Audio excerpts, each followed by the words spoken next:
We need to support vulnerable young Chair of the Slate Committee, Sarah Owen. Chair of the Slate Committee, Sarah Owen. LGBT plus communities, LGBT and particularly trans people, and particularly have many reasons to be fearful. Have many reasons, even though the government committed to delivering a conversion therapy bill. Trust will the minister tell us whether this bill is on target to come before and if so, will she outline the details and what involvement there will be from the LGBT plus community.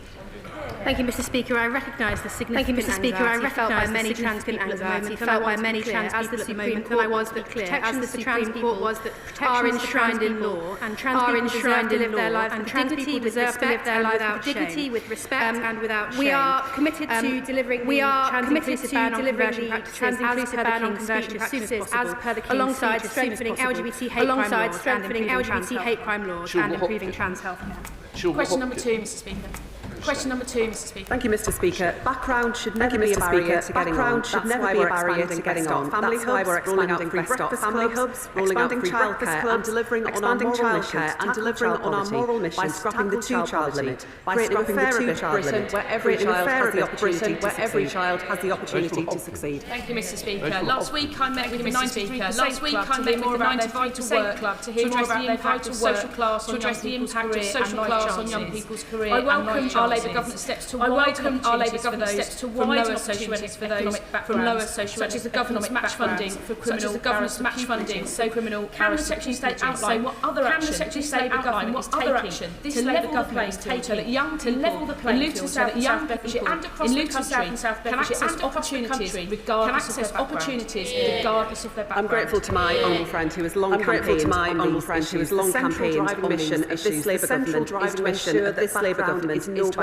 that background is no barrier to success. That's why we're expanding free school meals. That's why we're expanding free school meals, introducing a new youth guarantee, and introducing a new youth guarantee for disadvantaged students. And of course, we're also rolling out free breakfast clubs. And it was brilliant to visit Danby Primary School with her. And it was brilliant to visit Danby Primary School with her to see that open. Earlier this year I attended an amazing event at Dorset Museum called In My Shoes for Care Experience. And they explained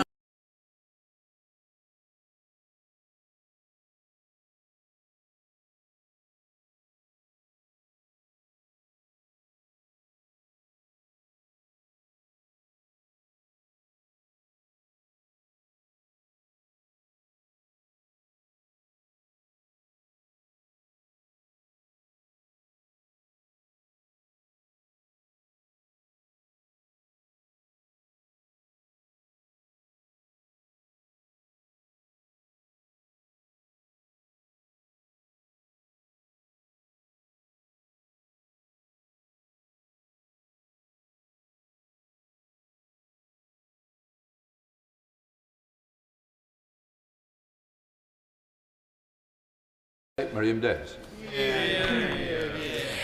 The founders of the Cambridge University Society of Women, Maeve, Serena and Thea, are in the gallery today. They are backing free speech in safe, women-only spaces and discussing women's concerns, pornography, female genital mutilation and misogyny. Mr. Speaker, would the Secretary of State agree that if the Labour government is to achieve its said mission of breaking down barriers to opportunity, it should never be controversial for a university society to champion women's rights? Mr. Speaker, I have long campaigned and supported women's rights where it comes to the ability of women to meet together, to discuss the issues that matter to them, and also to have safe spaces for women, including around domestic violence. I used to run a women's refuge. I know how important it is that women have safety and security and are able to heal from trauma. But I would say to the right honourable lady, we are having to address major challenges where it comes to violence against women and girls. Their record on this is shameful. We saw perpetrators let off, we saw crimes not go punished, and where it comes to rape in particular, it was all but decriminalised under her government. Jane Kirkham. Thank you, Mr. Speaker. Question 3. So stay. Thank you, Mr. Speaker. It is important that everyone, including trans people, can access services that meet their needs, and I take that seriously. We are absolutely committed to upholding the Equality Act's protections that allow trans people to live free from discrimination and harassment. We are carefully considering the EHRC's draft updated code and ensuring that the proper processes are followed. Jane Catton. Thank you, Mr. Speaker. I thank the Secretary of State for that answer. I have very vulnerable constituents who have raised concerns about the draft EHRC guidance on transgender people. Many are scared and fear rising transphobia and discrimination. What steps is the Minister taking to ensure that we protect the rights and dignity of everyone in society and support those groups who work with those vulnerable trans people? I'm deeply sorry to hear about my honourable friend's constituents. On the wider issue she raises, it is of course vital that everyone, including trans people, can live free from harassment and discrimination and can access appropriate services. That's why we are carefully considering the EHRC's draft updated code, making sure the proper processes are followed. And of course the Equality Act upholds safeguards for trans people and we are committed to it.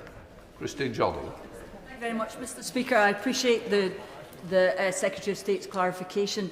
But with organisations like Girl Guiding UK and Women's Institute now saying that they have been forced to exclude the trans community against their will, how soon can we expect this guidance, which the Secretary of State says is being considered? Mr. Speaker, as I've said many times in this House, I welcome the clarity of the Supreme Court ruling. Providers should follow it. The EHRC have given me a draft code of practice. We're working through it. It is a lengthy document, and we will take this further as soon as we can. Mohammed Yazid. Oh, please, Mr. Speaker. Minister. Thank you, Mr. Speaker. With your permission, I will answer questions 4, 8 and 11 together.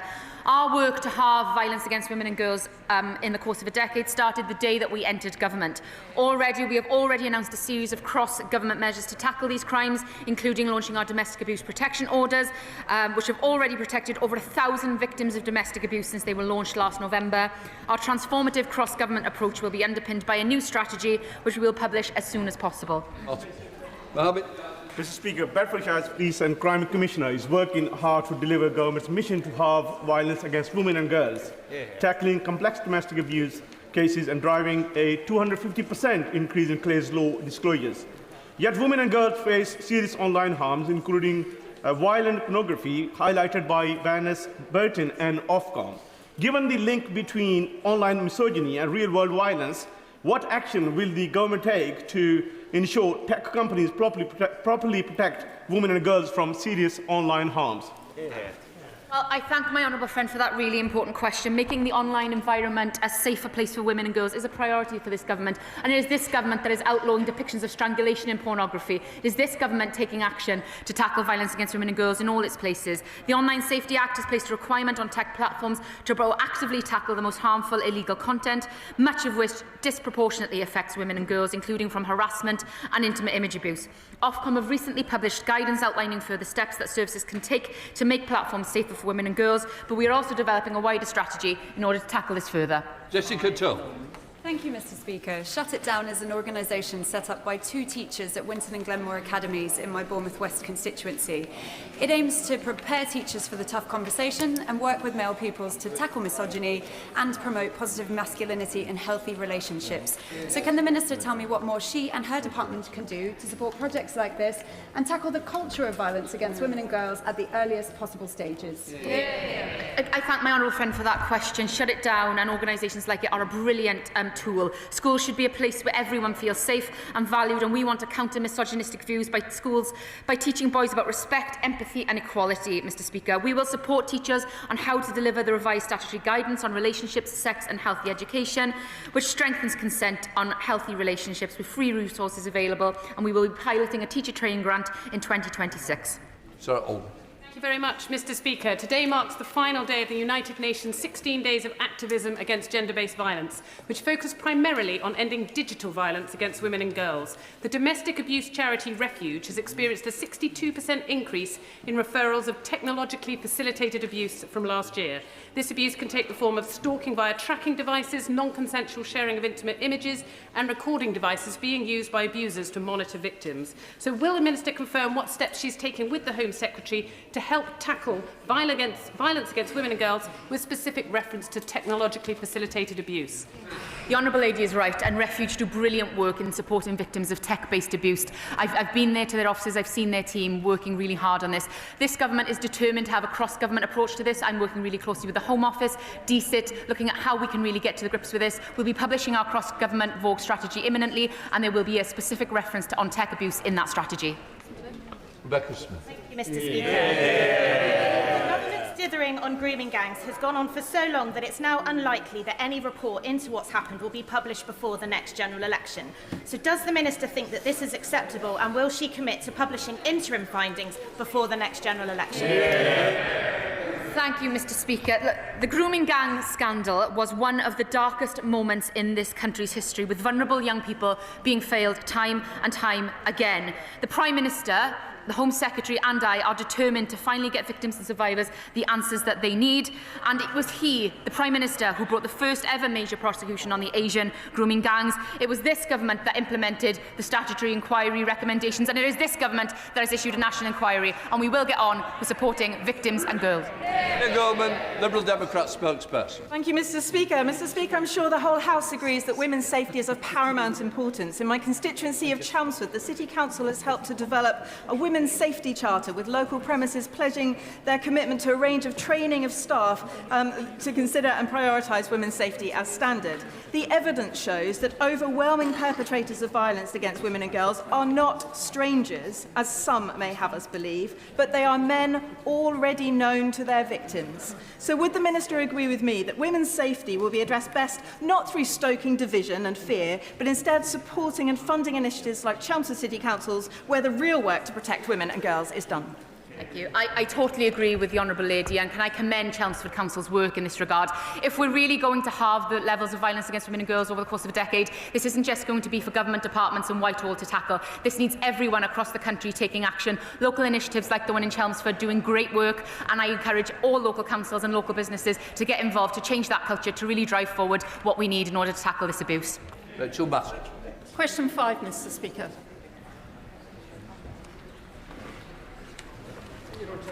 Minister. Thank you, Mr. Speaker. I'm grateful to my honourable friend, and data about tribunal cases will continue to be collected in the usual way. We know that disabled people are more likely to be impacted by unfair dismissals. Employees already have day one protections against discrimination, and recent developments in the Employment Rights Bill do not change that protection. This government is absolutely committed to supporting disabled people to thrive at work, including by introducing disability pay gap reporting and stronger flexible working rights. Thank you, Mr. Speaker. While the Equality Act applies, we know that workers are often made unfairly dismissed as a result of the limit coming in at 2 years currently, 1 year under the last Labour government, and we know we're reducing it to 6 months, but the risk of disabled workers, ethnic minority workers and young workers being dismissed still holds. So will the government monitor unfairly dismissed workers under 6 months to ensure that their protected characteristics are not a feature for dismissal? I thank my honourable friend for her tireless campaigning on this important issue. It is right that we ensure disabled people are protected at work. She may also wish to approach the Ministry of Justice as the department which collects data on protected characteristics across employment tribunals. Jim Shannon. Mr. Speaker, and thank the Minister for that answer. Minister, many ladies, when they're dismissed unfairly, feel that they've been dismissed unfairly, whereas men would not have found themselves in that position. When it comes to equality, it's really important that ladies feel they get the same opportunity and the same fairness within the law. How can the Minister ensure that that happens for ladies as against the present system, which seems to be unfairly dismissed towards them? I thank the honourable gentleman for his question, and he is absolutely right. Everybody should be able to feel able to work without fear of discrimination, and he is right that we must make sure, and we do make sure, that the law protects all. Dr. Lauren Sullivan. Number 6, please, Mr. Speaker. Minister. Mr. Speaker, with your permission, I will answer questions 6 and 13 together. Gender equality isn't just the right thing to do, it is imperative to unlock growth. A 5% increase in female employment could boost the economy by up to £125 billion every year. That's why we're backing women in work and those starting businesses by supporting the Invest in Women Code, expanding access to flexible working, funding childcare for working families and ensuring employers have a plan to reduce their gender pay gap. Dr. Lawrence. Thank you. In Gratian, we have some fantastic small businesses led by women across a diverse sector of businesses, such as House of Layla, Nels Caff, More Care Services, Enbridge Consulting, Minster and For Girlies, alongside many more in Gratian. Will the Minister recognise the importance of women-led businesses to the local economy and economic empowerment and set out how this government is going to support women leaders thrive?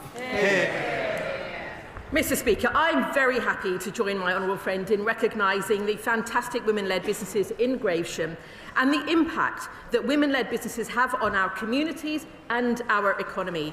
DBT's Venture Capital Unit has recently launched its second female founder cohort, and government-backed initiatives such as the Women's Business Council, FTSE Women Leaders and the Invest in Women's Task Force, whose first anniversary I was proud to join the Chancellor in marking yesterday, are making a difference to make sure that Britain is the best place for women to start or grow their businesses. Thank you, Mr. Speaker. Danielle Stone, Northamptonshire brilliant Police Fire Crime Commissioner, has just launched the Women's Charter, which brings together employers, community groups and the public sector to create safer workspaces for women across my constituency. Will the Minister join me in commending Danielle's work and set out what the government can do to encourage more partnerships like this across the UK? Mr. Speaker, I thank my honourable friend for sharing the work of the Northamptonshire Women's Charter and his commitment as well to tackling violence against women and girls. All employers have a duty to take reasonable steps to prevent sexual harassment in the workplace, and we're further strengthening this through the Employment Rights Bill. But statutory compliance on its own is not enough, and that's why we're engaging businesses, trade unions and civil society on improving workplace culture. Local initiatives like the Northamptonshire Charter are exactly the kind of partnership we want to see. Cole Lockhart. Thank you, Mr. Speaker. Does the Minister not agree that women would be more empowered in the workspace or on the sports field if their changing space or their toilets were not invaded by biological males? She will be aware of the Supreme Court judgment, which gave clarity on this, and we do expect that all providers will follow that ruling. Alex Easton. Thank you, Mr. Speaker. Has the Minister considered using all the government's levers in female-dominated low-paid sectors, including uprating the minimum wage and strengthening fair work standards in social care, early years and the cleaning industry? Thank you, Mr. Speaker. The honourable member will be aware of the work that we are doing to make sure that we do support women in all ways that we can. We're coming to stop it. Member Pettigill. Number one, Mr. Speaker. Thank you, Mr. Speaker. This government is reinforcing our commitment to championing the rights of disabled people. This month we celebrate Disability History Month, and we marked the International Day of Persons with Disabilities last week. And this year also marks the 30th anniversary of the Disability Discrimination Act. We will continue our work to boost opportunities for disabled people, including through developing our plan for disability, which will outline our priorities for removing barriers for disabled people. Member Pettigill. Mr. Speaker, women in rural areas often have to travel long distances to reach a refuge, a police station or basic support services. What assessment has the Minister made of the impact these distances have on safety of victims of domestic abuse, and what action is being taken to close the rural support gap? I do recognise the challenge that the Honourable Lady presents. That's why, through the development of our Violence Against Women and Girls strategy, we've heard from victims in rural areas to understand what more is needed to make sure that they can access the services and the support that they need. Thank you, Mr. Speaker. Western Isles Women's Aid in my constituency helped 180 women last year. Their refuge is working at capacity, yet their funding is uncertain. That's why my fundraiser on Friday will raise funds for the organisation. Mr. Speaker, over 1,800 women reported domestic abuse in the Highlands 10 years ago. Last year, the figure was closer to 2,800. Does the Minister agree that in rural and island communities, it takes a lot of courage for women to report domestic abuse, even though, as we can see, the figures say there is no less incidence of domestic abuse. I do agree with my honourable friend. It does take enormous courage to come forward, and there are additional barriers that women in rural communities can often experience. I do commend him for his fundraising efforts. Alongside that, we're investing more in support services for victims, and I hope that he will see when we publish our Violence Against Women and Girls strategy that we've heard directly from those living in rural communities to understand what more is needed to put in place the support they require. Secretary of State Claire Coutinho. Thank you, Mr. Speaker. Jennifer Melee, a black nurse with a faultless record, was racially abused by a convicted paedophile for correctly referring to his biological sex in a medical context. She was called the N-word multiple times in her workplace, and yet she was the one who was punished by her NHS Trust and the Nursing and Midwifery Council, and she is still suspended from the job she loves 18 months later. Does the Secretary of State agree that the dedicated nurses who are being punished for asserting that biological sex is real are facing a gross injustice? And will she meet with Jennifer to hear her story? I'm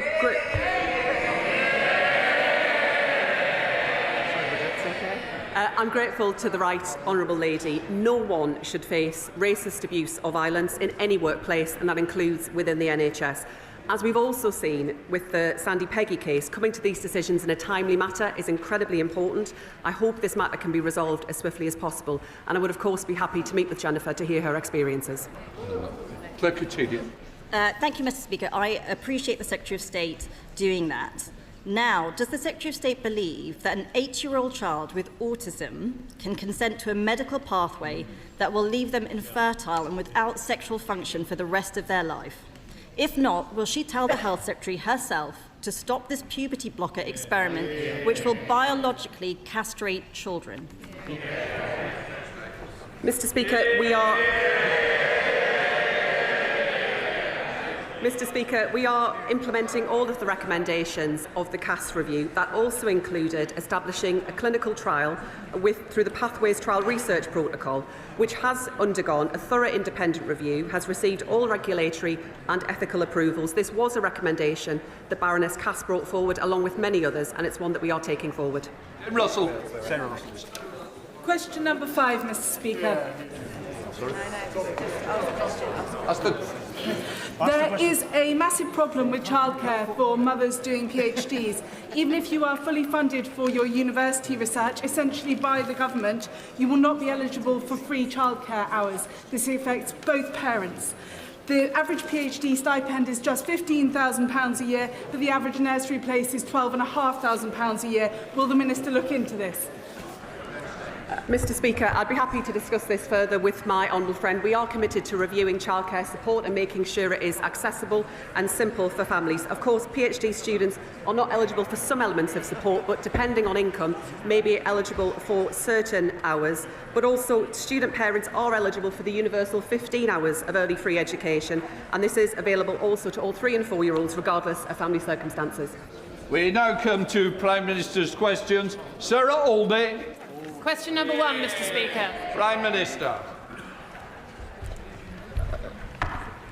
Mr. Speaker, the whole House will join me in sending our deepest sympathy and condolences to the family and loved ones of Lance Corporal George Hooley of the Parachute Regiment, who died yesterday in Ukraine.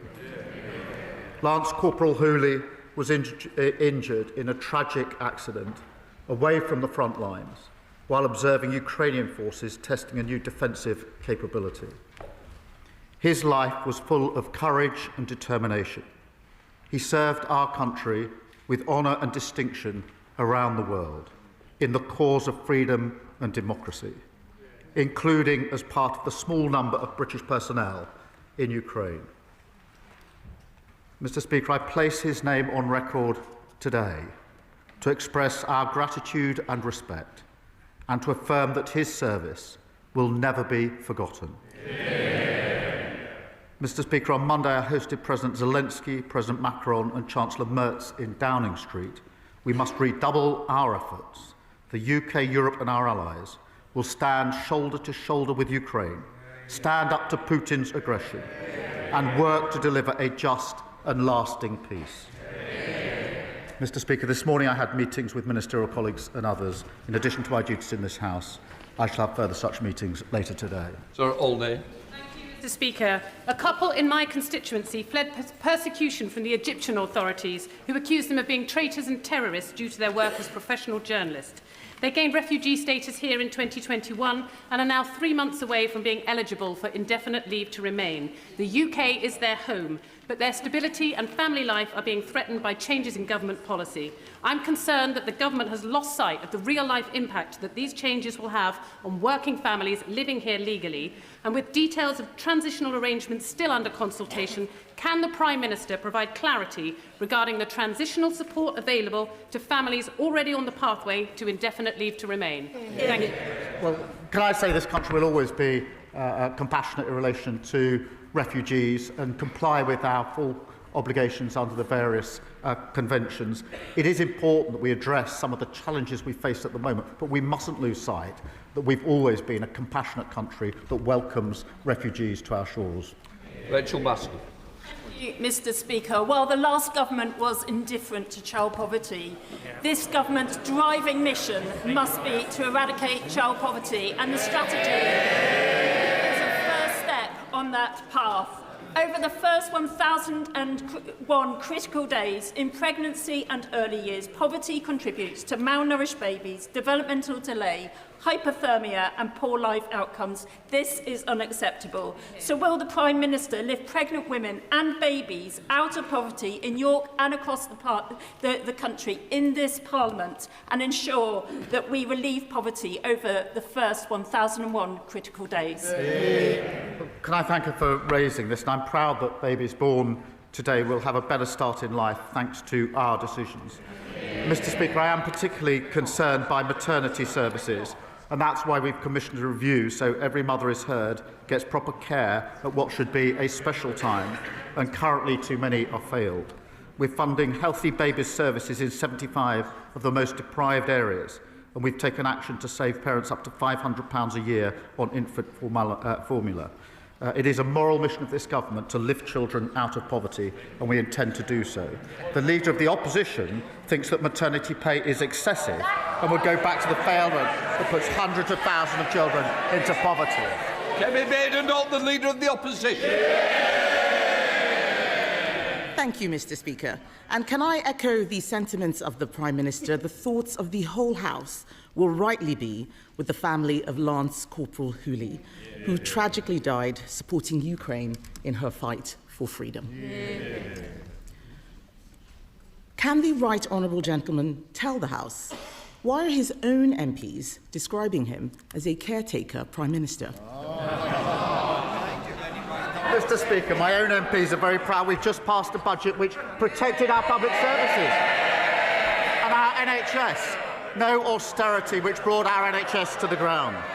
We've created the condition for economic stability with the headroom we need. And, Mr. Speaker, we're concentrating on the single most important issue for families up and down the country, which is the cost of living, by taking £150 off their energy bills.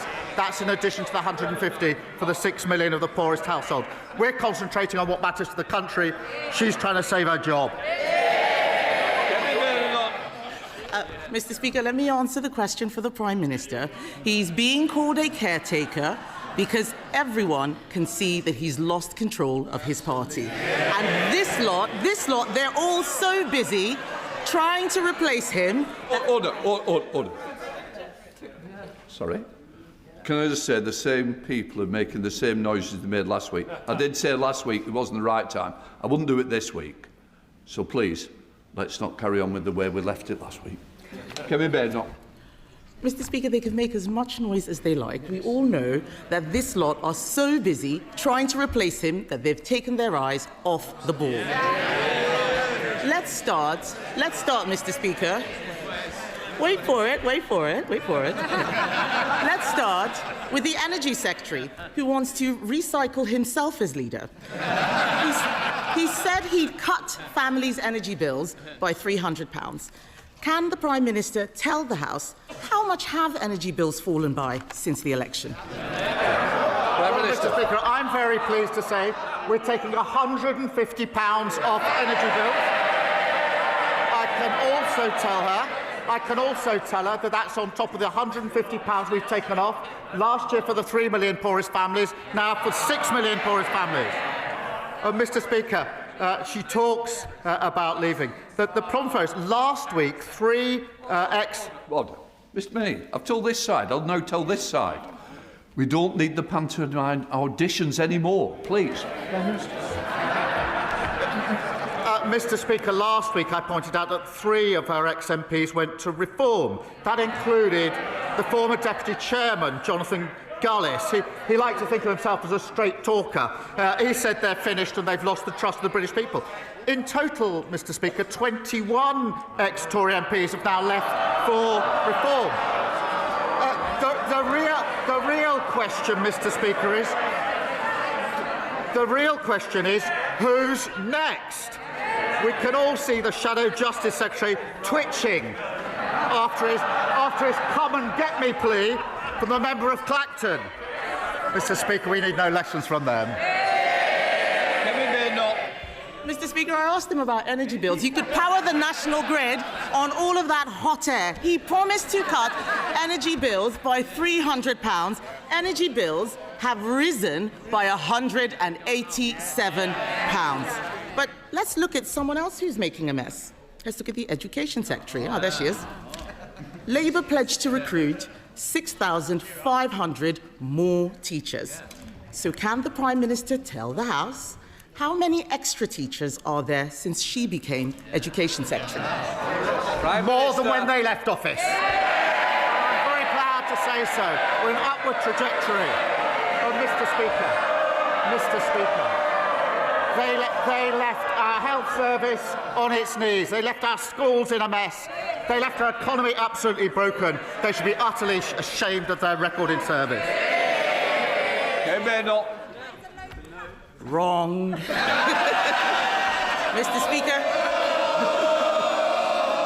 Mr. Speaker, there are now 400 fewer teachers since she came into office. She's shaking her head. It's on the DFE website. Does she not check it once in a while? I can understand that the Right Honourable Lady is angry. We're all angry at the mess she's making. The Prime Minister doesn't know what's going on in energy. He doesn't know what's going on in education. Does he know anything about what's going on in the Home Office? Last year, the Prime Minister promised to recruit 13,000 more police officers. How's that going? Prime Minister. 3,000 more by the end of March, and we're rising on police numbers. Mr. Speaker, they left the Home Office. The criminal justice system is utterly broken. Sir Brian Leveson has said on that. They lost control of our borders. They lost control of every single department. And she's obviously spent the morning rehearsing for the Liz Truss show. She's probably going to be the guest star next week. Both of them talking about how Liz Truss was 100% right. But what Liz Truss said was the Conservatives need to take... No, they don't want to hear it. The Conservatives need to take responsibility. The Conservatives need to take responsibility for their 14 years of failure. That was Liz Truss, their former leader. So perhaps she'll heed that, get up and say sorry. Wrong again. I asked him how many police officers. There are now 1,300 fewer officers than at the election. So, Mr. Speaker, I don't know if the Home Secretary wants his job, but I do read that she's having conversations with Tony Blair because he's already given up on the Prime Minister. Why don't we talk about the Health Secretary? Let's see how he's doing. We do know he definitely wants the job. He said he'd end the doctor strikes. So can the Prime Minister tell the House how many appointments have been lost to strike action since last July? Mr. Speaker, they left the NHS an absolute mess, with the highest waiting lists on record and the lowest confidence in the NHS ever. The Health Secretary said he would do 2 million extra appointments. He hasn't done 2 or 3 or 4. He's done 5 million extra appointments. That is because we invested in the NHS. What did they do? Having broken it, they voted against that investment. They should hang their heads in shame. Mr. Speaker, I asked him how many appointments have been lost to strike action. He doesn't know. Let me tell him. We have lost 93,000 appointments to strikes since the Health Secretary gave doctors a massive pay rise. It's the truth. I know they wouldn't know the truth if it punched them in the face, but I'm telling them the truth. It is no wonder that we read this morning that the former Deputy Prime Minister has said about the Health Secretary she'd rather stick pins in her eyes than be on his golden ticket. And Mr. Speaker, the Prime Minister congratulates himself on 5 million extra appointments.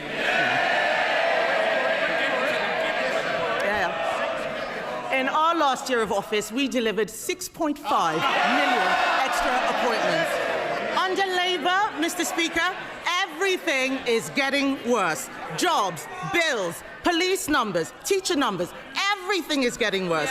The Cabinet should be doing their own jobs. What are they doing? They're trying to compete for the caretaker's job.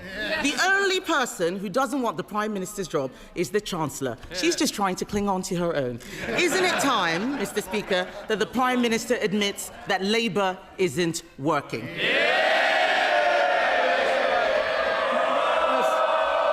Mr. Speaker, she's living proof you can say whatever you like when nobody is listening to anything you have to say. There's absolutely no substance. She's no credibility on the economy. She still believes that Liz Truss was 100% right. She wants to go back to austerity with £47 billion of cuts. She thinks the minimum wage should be frozen too high. She's got no credibility on foreign policy. She complains about trade deals she tried to get and we got. She says that we should stay at home and not attend NATO or the G7. On issue after issue, she's clinging on to reform. That's not leadership, it's weakness. No wonder so many are leaving her party. They know there's absolutely no reason to stay. Thank you, Mr. Speaker. Thousands of families are moving into new estates only to discover that basic infrastructure, roads, drains and sewers remain in limbo, unadopted by public authorities.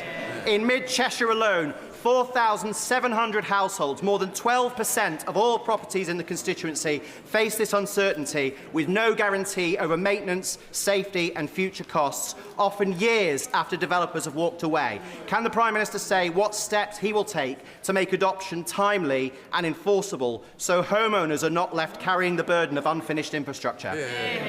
Well, I thank him for raising this serious issue for his constituents and over 1.7 million homeowners across the country who are left at the mercy of unfair costs and poor management. I can confirm we're consulting on reforming this system to reduce private management of these estates and to protect more homeowners from unfair charges. That's a vital part of our leasehold reforms to protect homeowners from high cost and make sure everyone has the amenities that they need. Sir Ed Davey, Leader of the Liberal Democrats. Thank you, Mr. Speaker. Can I join the Prime Minister in offering our condolences to the family and friends of Lance Corporal George Hooley, who died on duty in Ukraine? Our thoughts and prayers are with them. Can I congratulate Glastonbury's Lando Norris on becoming the 11th British driver to win the Formula One World Championship, and also everyone at McLaren's in Woking who powered him to the title. Mr. Speaker, President Trump's new national security strategy is a deeply alarming document. Quite apart from the irony of President Trump accusing others of trampling on basic principles of democracy, it repeats far-right tropes of civilizational erasure and threatens that the US government will cultivate resistance in Europe. No wonder Vladimir Putin has welcomed that strategy. So will the Prime Minister pick up the phones and make it clear to President Trump that any attempts to interfere with our democracy are totally unacceptable? Can I join him in congratulating Lando for the incredible win? I went down to Woking on Monday to see some of the team at McLaren, and they're all wearing the pride that brought with them. On the question of Europe and President Trump's comments, what I see is a strong Europe, united behind Ukraine and united behind our long-standing values of freedom and democracy, and I will always stand up for those values and those freedoms. Ed Davey. Mr. Speaker, I didn't hear about standing up to President Trump. And if we're going to stand up to President Trump, we do need to strengthen our ties with Europe, not just on defence, but on the economy too. And the truth is, this government will not succeed unless it gets our economy growing strongly again. And the best way to do that is a customs union with Europe. The Prime Minister's chief economic advisor knows it.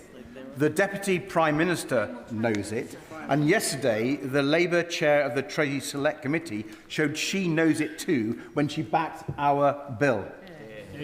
Does the Prime Minister fear that if he keeps opposing a customs union, in 12 months' time, he will not be standing there?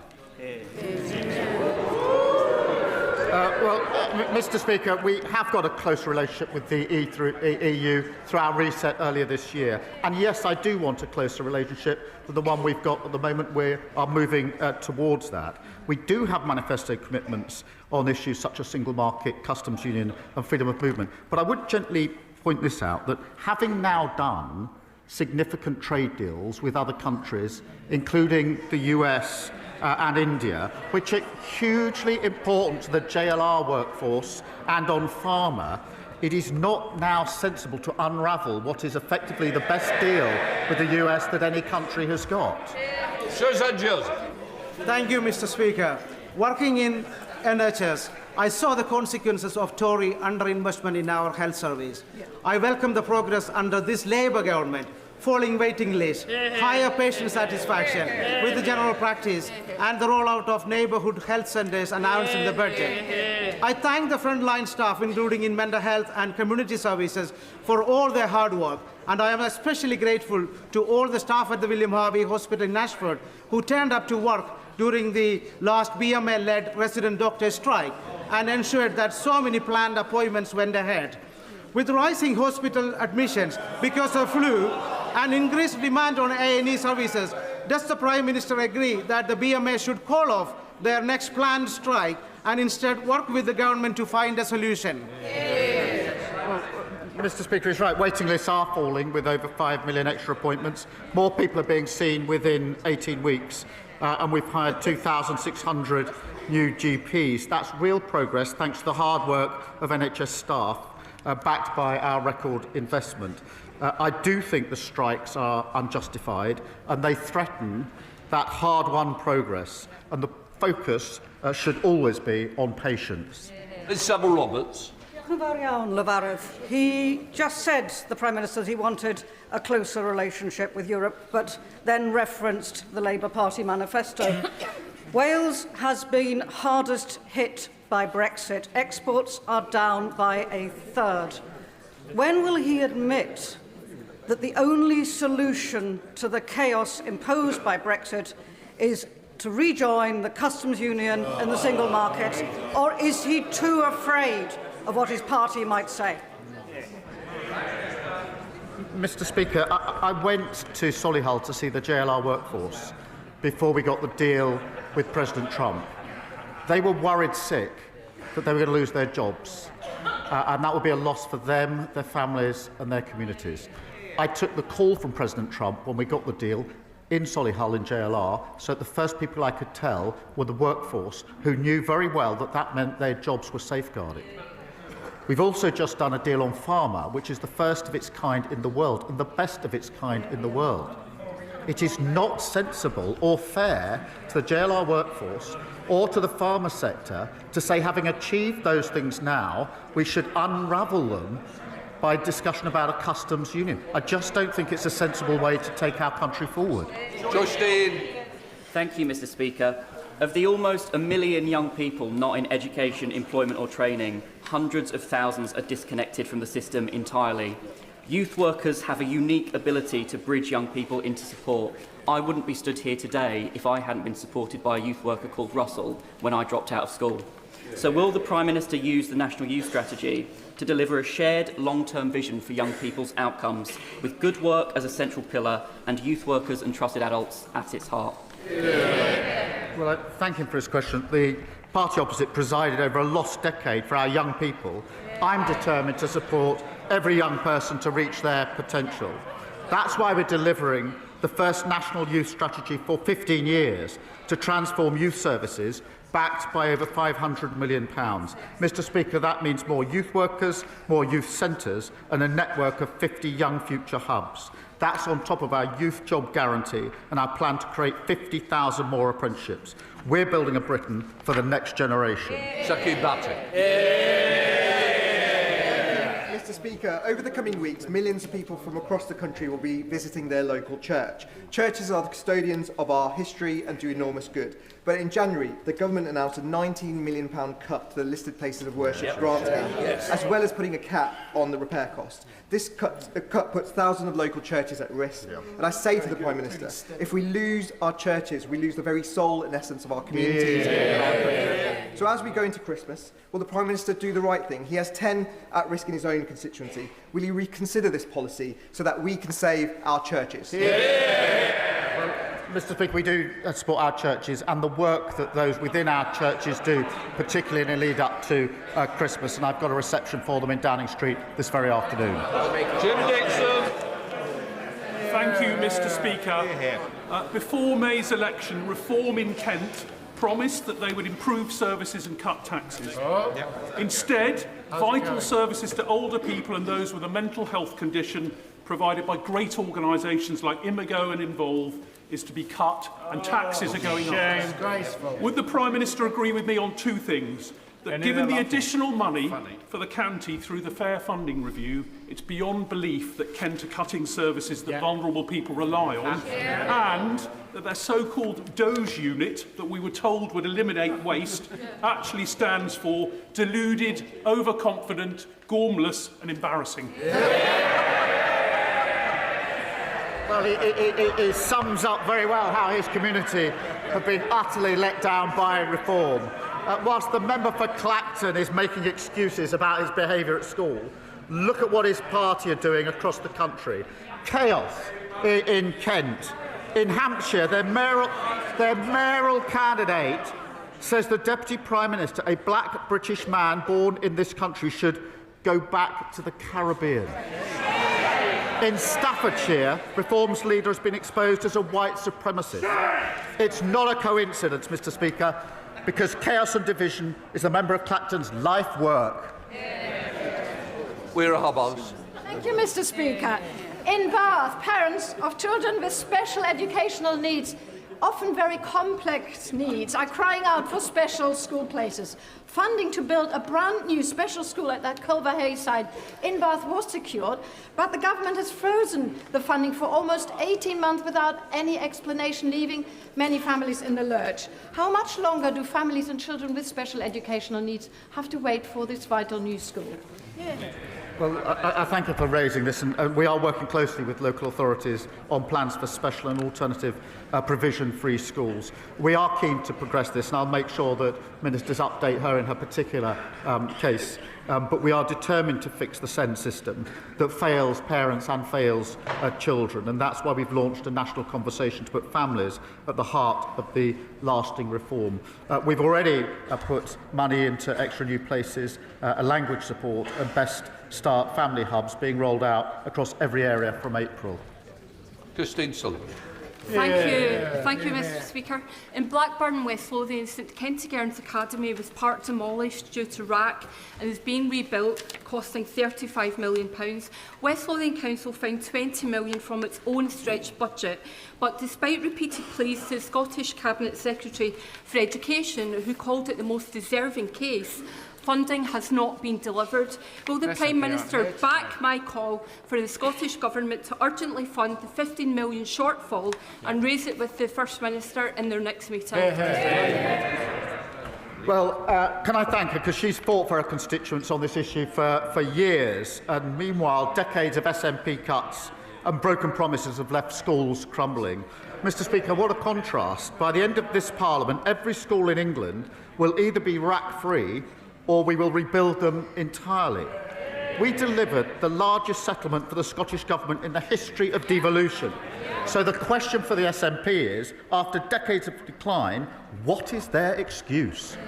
Dr. Luke Evans.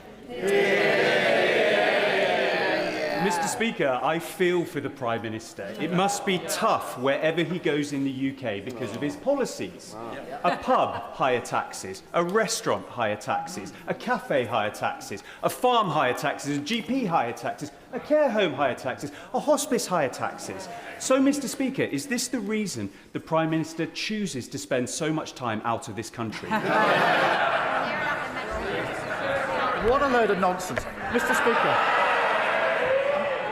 Mr. Speaker, we are at a critical stage in progress in Ukraine that will affect Ukraine's sovereignty, the whole of Europe, and the values that we hold dear. We are part of one of the leading countries to strengthen NATO at a vital time for defence and security in Europe. And we've secured trade deals that they tried for years to achieve, but never did because of our international engagement. And we've got better relations with the EU, all of which is good for our country. Ridiculous question. Thank you, Mr. Speaker. The video games company Rockstar in my constituency last month fired 31 employees without providing evidence or union representation. The IWGB alleges union busting. Having met Rockstar, they failed to reassure me they are following employment law, and I share concerns about union busting.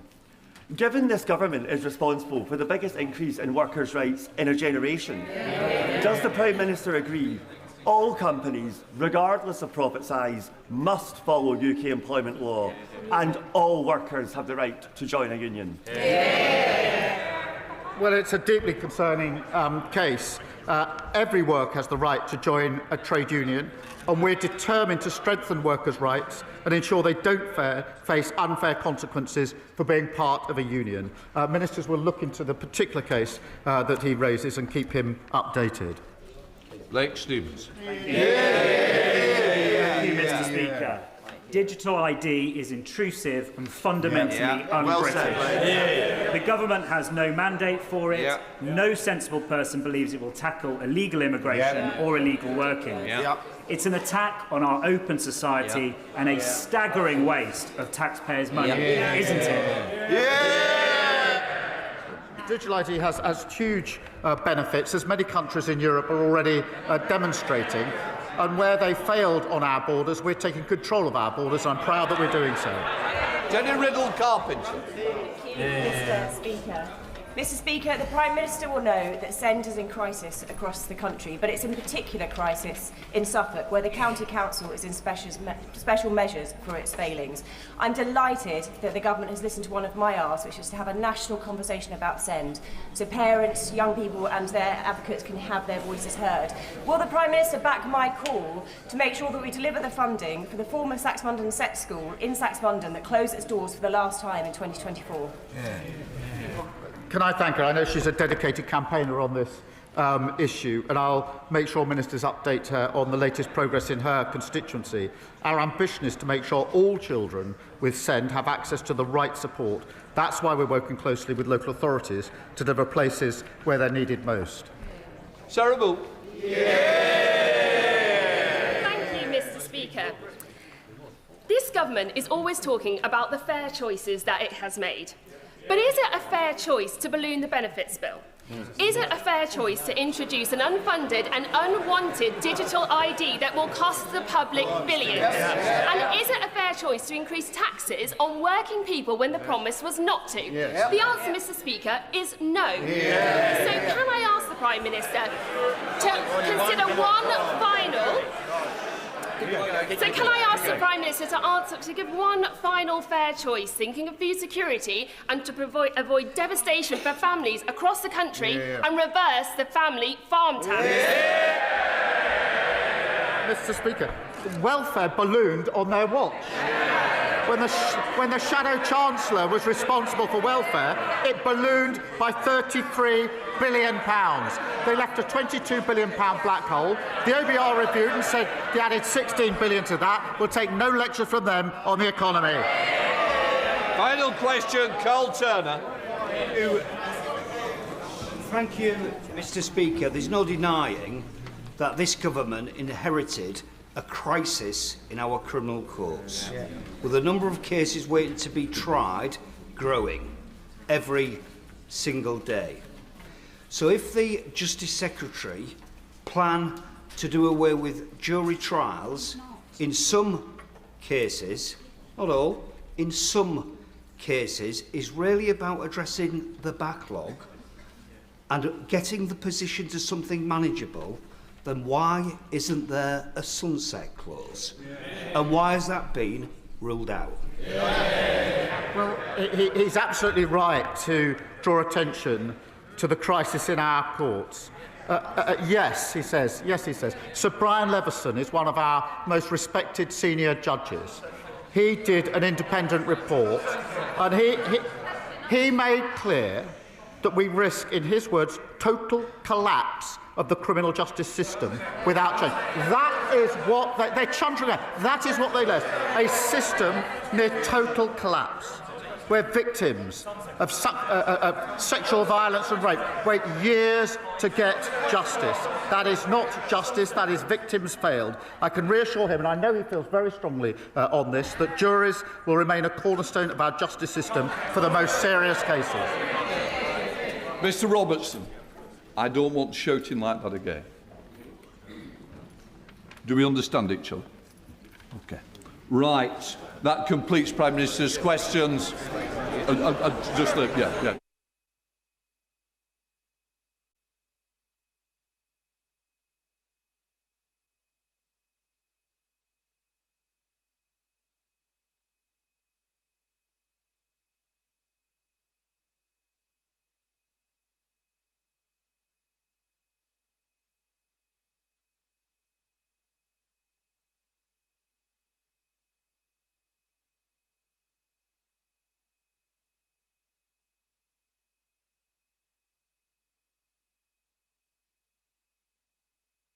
Point of order, Rachel Blake. Point of order, Mr. Speaker. The Shadow Home Secretary has visited my constituency to make a political video for social media. He's undertaken videoed interviews with apparently no reference to the services available to tackle the issues that he's seeking to highlight. Mr. Speaker, I cannot accept his attempt to use the communities in Westminster and the City as a political football, and since before I was elected, I've campaigned for more local police officers and specialist outreach workers to tackle the very specific issues we're facing locally. And following my campaigning, the government has invested an additional £12 million into Westminster. And I think we got the message. You're absolutely right with the first part. No, you don't go into full detail. You've made the point of order. The point of order is about somebody coming into another person's constituency. The answer is clear. Whichever side of the House are on, whichever party you might represent, you have to allow the Member of Parliament notice that you are coming in.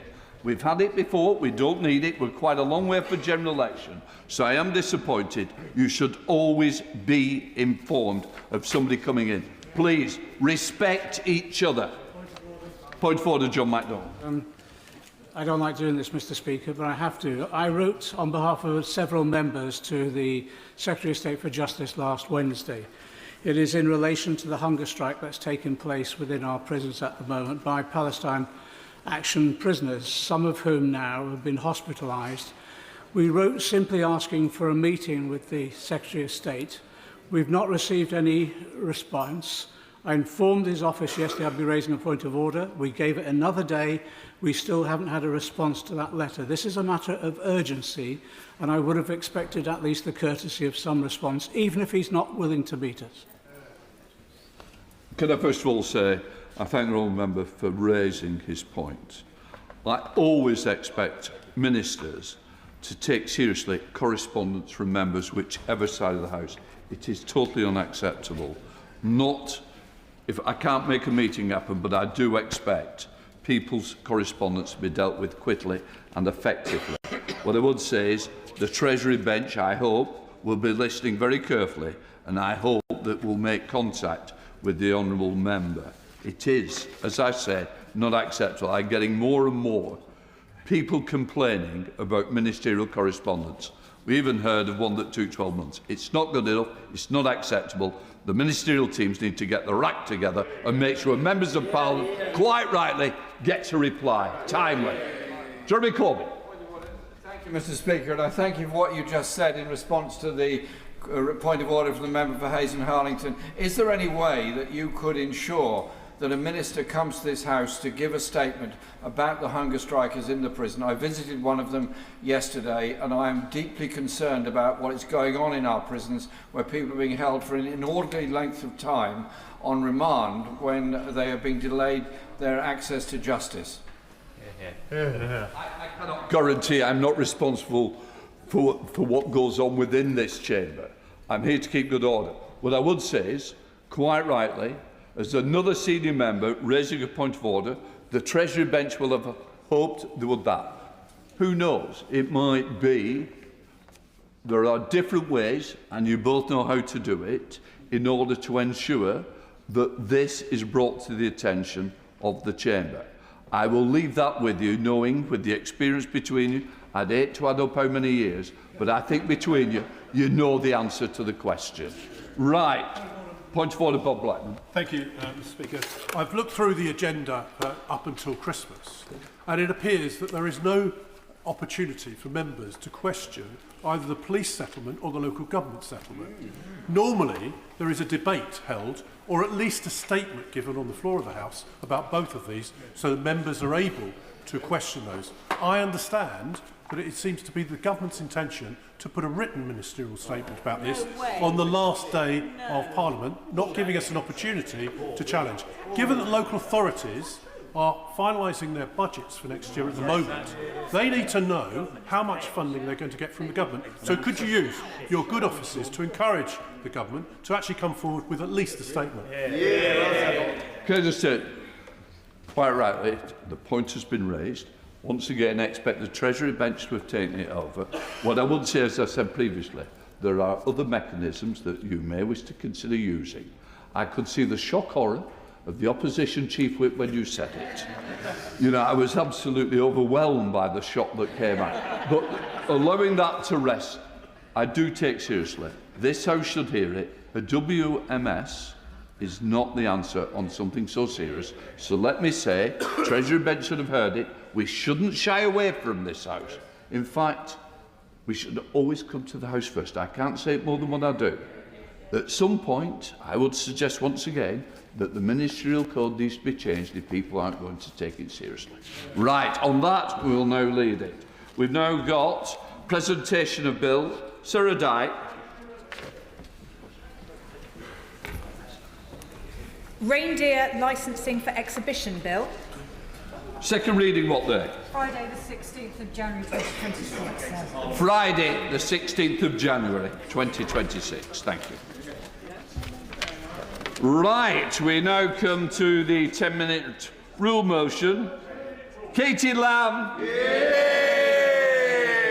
Thank you, Mr. Speaker. Mr. Speaker, I beg to move that leave be given to bring in a bill to make provision about the collection and publication of data on immigration status, nationality and country of birth of certain persons relating to users of certain public services, claimants of certain benefits, the prison population and arrests, to require that such data is published at least once per calendar year, to require the Secretary of State to review the quality and consistency of any such data collected and published, and for connected purposes.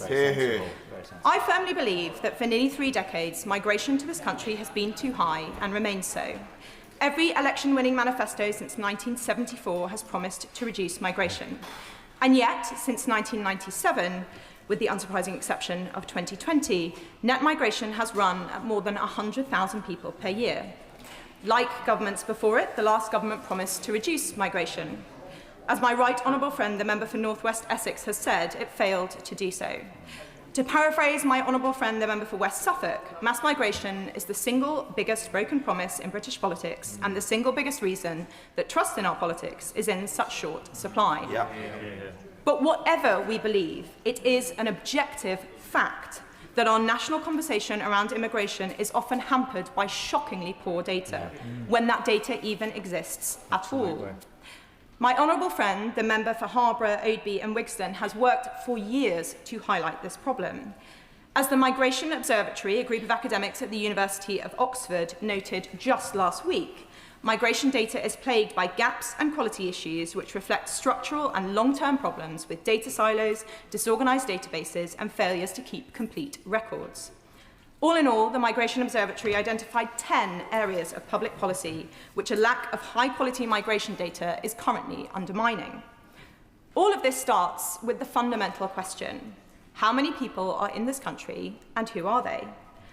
And the truth is that we do not know. Remarkably, the United Kingdom does not have a proper system of entry and exit checks. We do not record the number of people actually arriving in the country or the number of people actually leaving.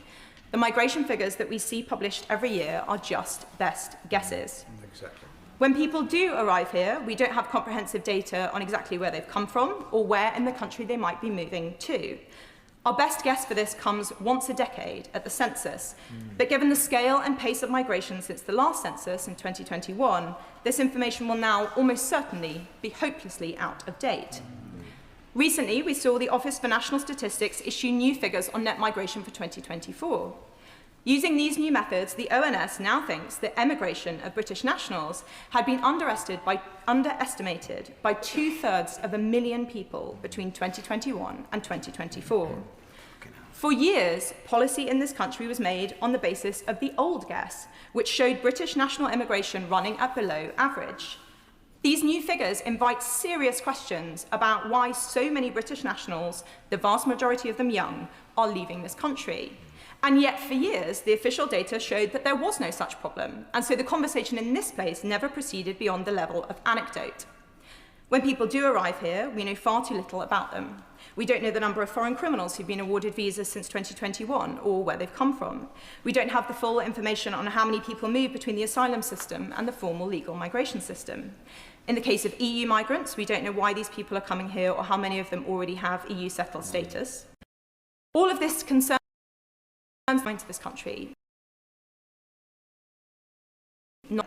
When it comes to of migrants who are already here, our understanding is even worse. 2020, data about income tax and national insurance contributions broken down by nationality. We have no such data by visa type. Little data on the of migrants by immigrant type or nationality following the collapse of the labour force survey. We don't know the immigration status of benefits claimants and universal credit, which makes up about half of our working age benefit spend. When it comes to universal credit, we don't have detailed nationality data on claimants. We don't know how much migrants are costing this country in legal aid or in translation of eligible foreign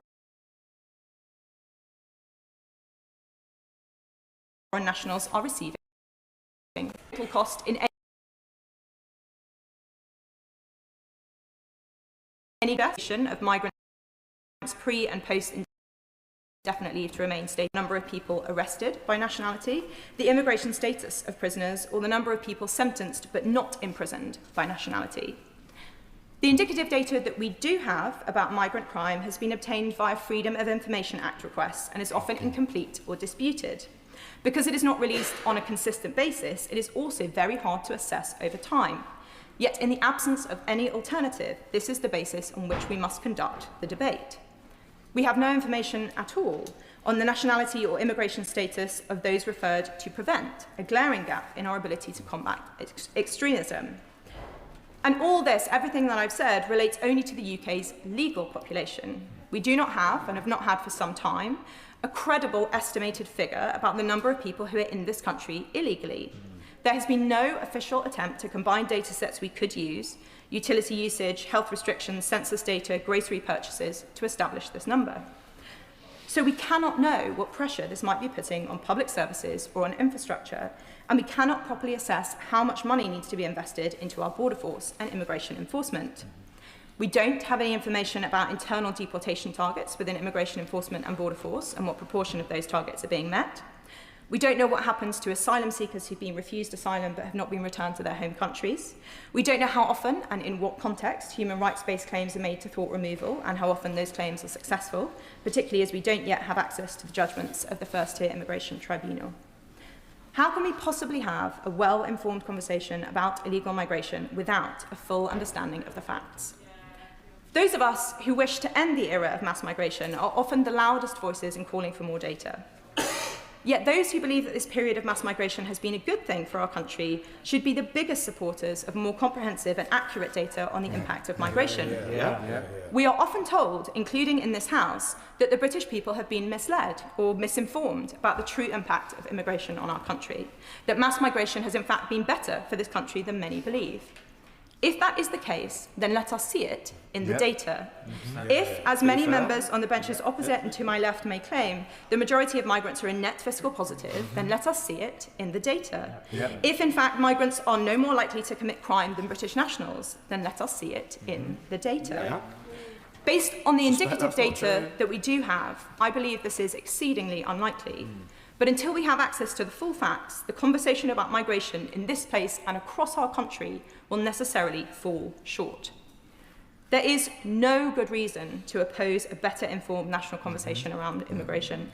More data and evidence would allow us to make better decisions about who should be allowed to come to and stay in our country and in what numbers. It would allow us to truthfully assess the impact of different migrant groups, moving us on from generalisations about the whole of migration and towards a more productive conversation about the relative contributions of specific migrant groups by nationality and visa type. And most importantly of all, it would provide transparency for the British people and enable more detailed scrutiny of any government's policy on migration. In countries like Denmark, where migrant contribution data is published regularly, the government trusts its citizens to consider the data, consider their policies, and, in turn, to make up their own minds about whether or not they support the action being taken. After decades of broken promises, this is the very least the British people deserve: the right and ability to scrutinise in full the migration policy of their elected government. I sincerely hope that ministers in the Home Office and across government will recognise this and will work with the ONS to produce a more comprehensive and accurate data set in the years ahead. Immigration policy cannot be set in isolation. The people living in this country are this country, and so the flow of people coming here necessarily has an impact on every area of our lives. Governments do not exist independently of the nations that they govern, and nations do not exist independently of the people who constitute them. They are, wholly and entirely, a result of those people, their collective contributions and their collective failings. Immigration policy, therefore, is upstream of our public finances, the health of our public services, the cost of housing, the quality of our schools, the population of our prisons, the cohesion of our communities, and the strength of our democracy. The very least that we can do when discussing an issue of such enormous importance is to ensure that public policy is properly informed by the full facts. That the honourable member have leave to bring in the bill. The question is that the honourable member have leave to bring in the bill. As many of that opinion say aye. Aye. The contrary, no. I think the ayes have it. The ayes have it. Who will prepare to bring in the bill? Neil O'Brien, Chris Philp, Claire Coutinho, Matt Vickers, Sarah Ball, Lewis Cocking, Jack Rankin, Harriet Cross, Peter Bedford, Andrew Snowden, Bradley Thomas, and myself, Mr. Speaker.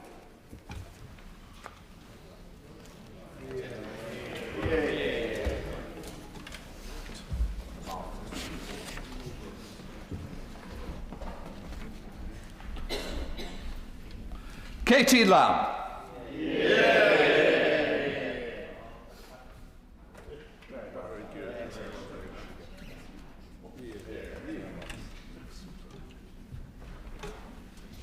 Data Publication and Quality, Immigration, Nationality and Country of Birth Bill. Second reading what day? Friday the 16th of January. Friday the 16th of January.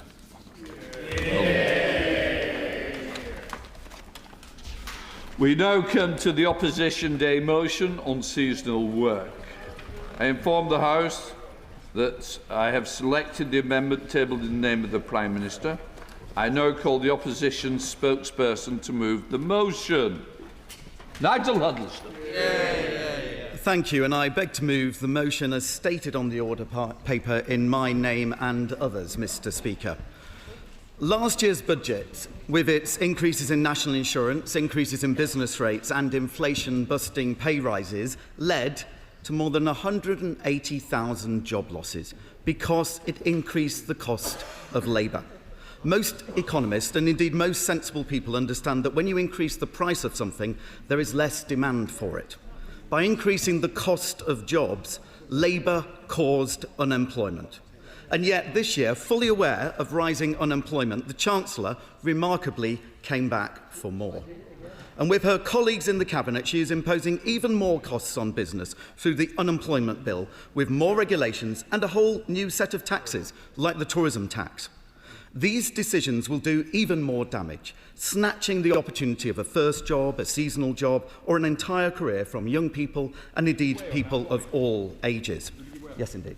Particularly on the tourism tax, there was a question I posed to the government only a couple of months ago when the Minister said, and I quote, that we think they've been taxed enough. Is it a surprise to this side of the House, then, that we see a tourism tax is being brought forward? Yes, indeed, my honourable friend's making an important point, because I was here to hear that. Not only did he say there were no plans to bring in a tax, but clearly there were, because a few weeks later one was brought in, but he did say that the sector's been taxed enough. Well, I agree with that, Minister. I don't, therefore, agree with the Chancellor. Now, of course, not content with the damage to businesses and jobs done in last year's budget, the Chancellor this year decided to go even further in her latest budget and went for the pockets of working people directly by making them pay more tax, a clear manifesto breach. Working people are paying the price for this government's inability to tackle the ballooning welfare bill and their inability to control their unions and their backbenchers. The budget wasn't about the economy, it was all about internal party management. It is appalling that we have a Chancellor who appears to be willing to see thousands of our constituents losing their jobs, as long as she saves hers. In short, the budget was a £26 billion tax hike on working people in order to pay for Labour's welfare spending. Last year's budget destroyed jobs. This latest one disincentivised work. It takes a special kind of incompetence to destabilise both the demand and the supply of labour simultaneously. But this government has somehow managed to do just that. Indeed. Right, Honourable Member, isn't the truth here that we have a government that's got no business experience and thinks that you can simply push the costs down to business, squeeze and squeeze them, and they'll pass the prices on to customers? They'll have no customers, there'll be no businesses, there'll be no jobs. Absolutely, my right honourable friend's making a really important point. It's quite remarkable following the budget to hear Labour MPs go to their constituents saying, oh, we've helped you out, we've reduced the costs. Talk to them, they'll find it was the very opposite of that. Will he give way briefly on that point? Yep. I thank the Shadow Secretary of State for giving way. He, like me, will have been out in our constituency speaking to small businesses, and I'm sure Labour MPs would have been over the weekend too.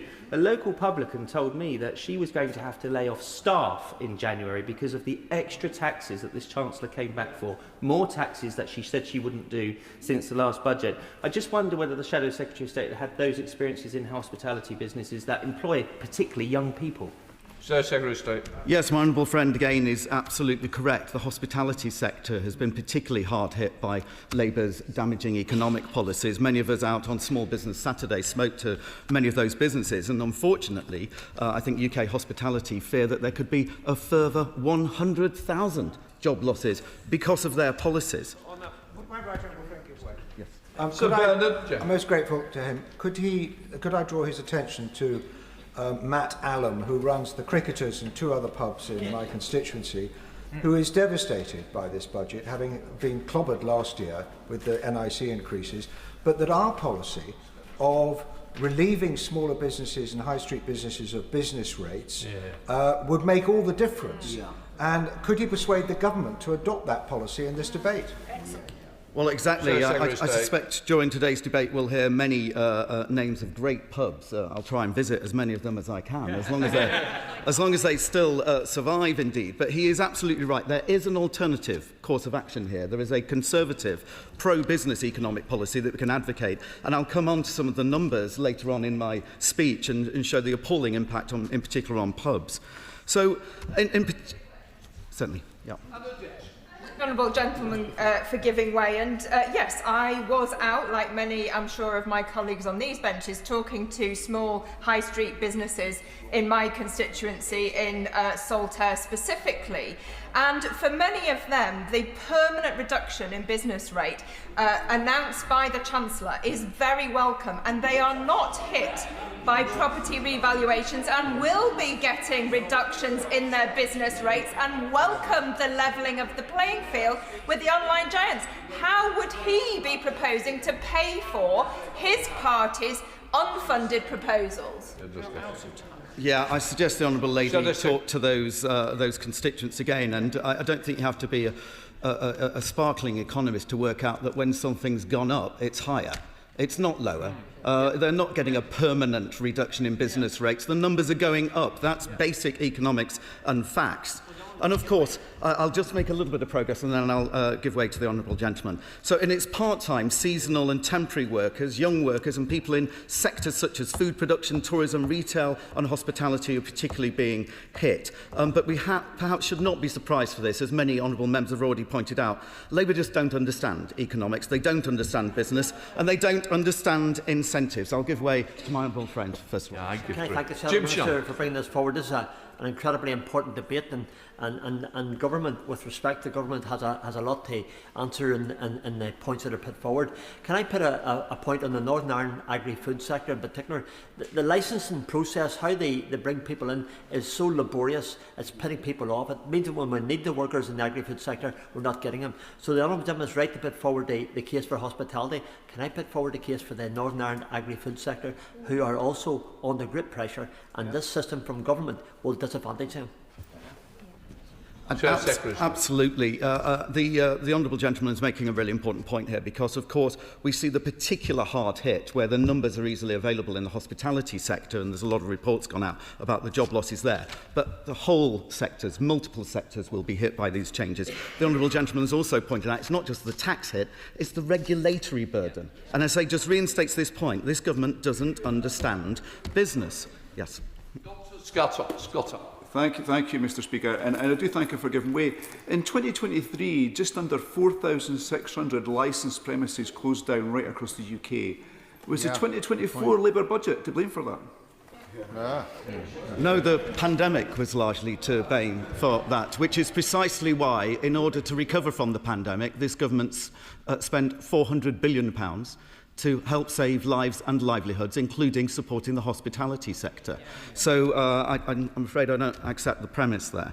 Now, few members of the Cabinet, of course, have ever worked in the private sector, and I don't think any of them have actually run their own business. Maybe one. The honourable gentleman, perhaps he can correct me.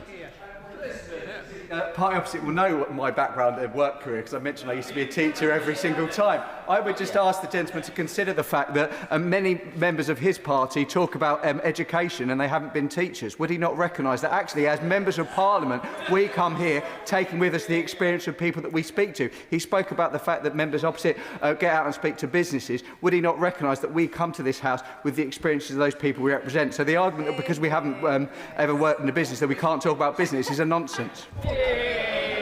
Chris, you may not have to work in business, but I do expect every member of Parliament to come to this House and advocate for business. Yes, good one. It was a wonderful scene, as my honourable friend will remember, to see the King and the President of the United States sit down at the Windsor only recently. And what was particularly striking was on the British side, only the King had run a business. He ran the Duchy of Cornwall. Nobody else had run a business. On the American side, everybody had run a business. Isn't that quite a stark identification? Absolutely. And I think the right honourable gentleman, again, is correct. You know, having people who run a business is good for government. I'm sorry to hear the honourable members opposite don't believe that their cabinet would be better if there were a few more pro-business people in them. I can assure him most of his constituents agree so. I'll give way. Yeah. I do thank the honourable gentleman. I do have some affection for him. And he has a lovely smile. But on that same point, can you tell me how many members of the shadow cabinet, or indeed any one of the opposition MPs who serve on their front bench, have ever had to sustain a long-term position on a low-paid, insecure work, raising a family? Because those voices are equally important in this debate. Yeah. I have a great deal of affection for the honourable gentleman as well. We go back quite a long way from when we were elected. I will tell him, and it's one thing that actually I think on both sides of this House we do need to recognise. There are people on both sides of this House who come from quite poor backgrounds, from modest backgrounds, and actually trying to play that as if this benches are all full of posh people and the opposition benches are not, is simply not true. And I think the honourable gentleman is doing disservice to the House to try and give an alternative impression. Yes. One state school boy to another state school boy, and the first of our families to go to university. Would you agree with me that we all have gaps in our knowledge, understanding and experience? But the way that you fill them is that you ask the people who practice in that sector, listen to what they have to say, don't just tell them they're wrong, that you're right because you're the government, and change when the facts urge a change upon you. Again, the honourable gentleman put it incredibly well, and to say it's an onus of all of us in this place to make sure we do listen, we do learn, and we advocate on behalf of those who are making. I'll give way one more time, and then I'll make a little bit of progress. Yep. Antonia Banks. Thank the honourable member for giving way, and I think with affection the times that we've sat together on the Politics Midlands sofa while we're being nice to the honourable member. I wonder if he would tell us, for the benefit of the House, how many 0 hours workers he's spoken to in the preparation of his speech today. Come on, sir. Yeah, I've spoken to a few 0 hour workers, and I can tell you many of them are not happy with the policy because you're going to make some of them unemployed. Right. So, as I said, Mr. Speaker, the one thing that we do know about Labour, of course, is that they do know how to spend other people's money. They just have no idea how it's created, how wealth is created, how the money that pays for our public services is generated in the first place. But they certainly know how to tax and spend. We've seen tax increases of £66 billion in just 2 budgets and tens of billions of pounds in additional debt. As Margaret Thatcher said, the problem with socialism is eventually you run out of other people's money. I'll give way to them. I thank the honourable gentleman for giving way. Members, honourable members on the opposition... Sorry. Mr Hall, your voice is carrying, and I don't need to hear it. Johnson. It didn't carry all the way to me. It carried to me, that's why I'm defending your speech. Exactly, Mr Speaker. The honourable gentleman and honourable and right honourable members on the opposition benches often talk about wealth creators. Now, of course, business people are wealth creators. Entrepreneurs are wealth creators. But would you agree with me that wealth is also created by the public services that we need, by the infrastructure that we need, and that has to be paid for? Secretary of State. I think the honourable gentleman's final words are quite, how are they paid for? The top 1% of income taxpayers in this country pay 29% of all income tax. There are estimates that Labour government policies have led to 16,000 of the wealthiest people in this country leaving. That's the equivalent of 1/3 to 500,000 of average taxpayers. The burden, therefore, is spread on the others. So instead of demonising some of the wealthiest people who pay incredibly and make an incredible contribution towards our public services, maybe they should thank them instead. It's not just the wealthy people who have left as well. We know from the ONS data that 257,000 Brits have gone when it was supposed to be estimated at 70,000, of which about 2/3 to 3/4 were under the age of 35. So we are losing young people to the rest of the world because of the implications of not being able to get a job in this country. The Secretary of State. Yes, yet more common sense coming from this side of the chamber. I agree with the honourable gentleman. And of course, it's young people in particular who do not have confidence in this government and are fleeing. Mr. Speaker, it's quite clear I don't have a particularly high regard for Labour's economic competence, but even I didn't expect them to be running out of money quite so quickly. I expected them to be bad. I didn't expect them to be this bad.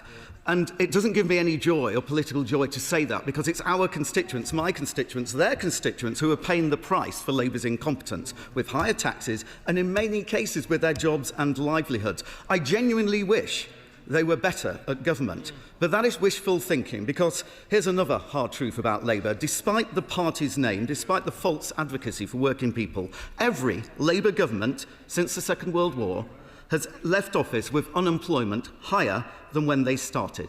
Every one, always leaving the Conservatives to clear up their mess. While we Conservatives know the best thing you can do for working people, the best thing you can do to lift people out of poverty is help them get a job, and the Conservatives have a far, far better record than Labour in doing that. Between 2010 and 2024, the Conservative-led governments oversaw the creation of 4 million jobs. That's an average of 800 a day, Mr. Speaker. This government is destroying them by the tune of hundreds of jobs per day. I thank the Shadow Secretary of State for giving way. Well, we know what the government wants to do to support tourism and hospitality. It wants to get those on welfare to work in that sector, despite the fact some of those on welfare are there because the government has taxed tourism and welfare. Does he think that's socialism or incompetence? I think the honourable gentleman knows what my answer to that is. The irony, it would be laughable if it wasn't so sad, of the policy that they announced over the weekend to put government subsidies into creating jobs when actually they could do a better job at running the economy and they would be created themselves. It's something I will come on to again in a moment. Mr. Speaker, in terms of the record of the last government, of course, we also took millions of people out of paying income tax. We increased the tax-free allowance from £6,475 that we inherited under Labour to £12,570. And as soon as we were in a position, following the pandemic, to start reducing taxes, that's exactly what we did. Reduce the national insurance on workers from 12% to 10%, and then again from 10% to 8%, with a plan to eliminate employee national insurance altogether and, of course, align the thresholds. Labour talked about backing business when in opposition, but they're doing no such thing in government. In the budget, the Chancellor had the brass neck to say she was helping the hospitality industry with business rates. In reality, hotels, pubs, theme parks, restaurants, cafes, all seeing an increase in their business rates, as are the wider retail and leisure sectors. Investment in hospitality and tourism is already being paused or diverted overseas due to the UK's rising costs and regulatory environment. I'll give way. I thank my honourable friend, Shadow Secretary of State, for giving way. Is he as concerned as I am that a typical pub in my constituency is paying around £2,500 per month more in cost compared to 12 months ago? And just to put this briefly into context, to cover those costs, assuming a couple go in and spend £100, that's 25 additional sittings that they've got to clear, that they've got a seat just to clear their costs. How are these going to survive? Yeah. Well, my honourable friend and neighbour is absolutely right, and I think the equivalent increase in the cost for the average pub over the next few years, and I do have the figures I'll come into in a minute, is the equivalent of needing to serve an extra 10,000 pints. How many pubs are going to be able to do that? Yes. I'm very grateful to the Shadow Secretary of State for giving way. Epping Forest is home to some wonderful pubs and hospitality businesses like the Bull and the Queen Vic in Thaden Boys, the Thaden Oak and Mila in Loughton. I hope he'll join me in congratulating them in reaching the finalists of the British Kebab Awards next year. But does he agree with me that it's only with the Conservatives' approach of scrapping business rates and supporting our high streets and these fantastic businesses that these businesses will be able to survive and then thrive in the future? Yeah, absolutely. The honourable gentleman, again, a great advocate for the hospitality and leisure sector, and indeed there is an alternative. There are alternative approaches to back business and enable them to succeed and generate taxes and employment. He's absolutely right, and congratulate them on the Kebab Awards as well. As a big fan of kebabs, I'll have to make a visit at some point. Now, yes. I'm very grateful to the Shadow Secretary of State for giving way. Does he agree that this budget and the last one has been a hammer blow to our already flagging high streets? And does he also recognise that the only retail premises that can be exempted from business rates currently are those that are listed if they're unoccupied? And that introduces perverse consequences for the tone and texture of our high streets. And by abolishing business rates, we will remove that perversity, and the look and feel of our high streets and the vibrancy of our high streets should be improved. Yes, the right honourable gentleman again is correct, and of course it's not just the tax policies but the wraparound, the devil in the detail of what can and cannot be included in various exemptions that causes some perhaps unintended or indeed intended consequences. And I think we all care very much about the future of our high streets, which is exactly why at conference we announced the retail, hospitality and leisure relief that we did.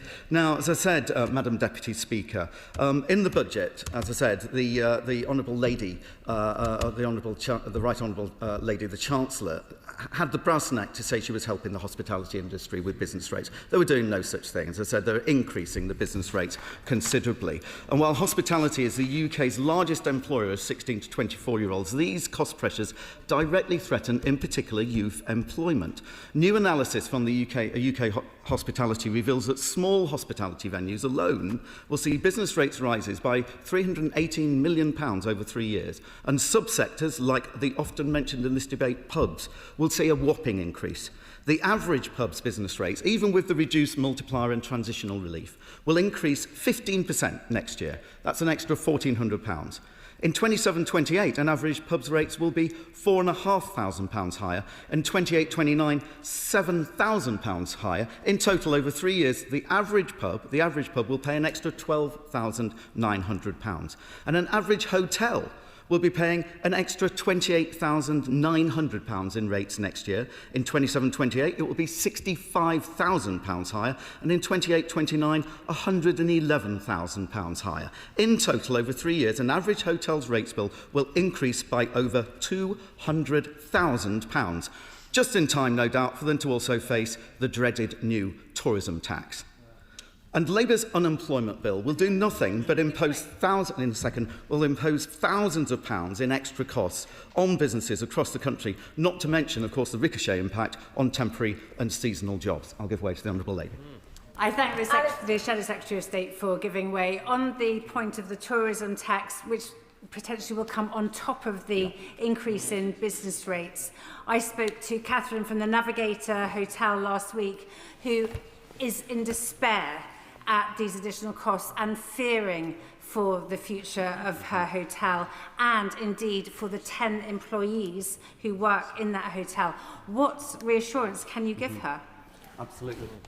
Yeah, the tourism tax is an appalling tax. We've said it will do immense damage to an already overtaxed industry. And the Honourable Lady, I think, will be aware there is a consultation going on. I think we all need to encourage our constituents, particularly those working in these sectors, to participate in the consultation to make sure that Labour don't do the damage that we fear that they may do to an already hit sector.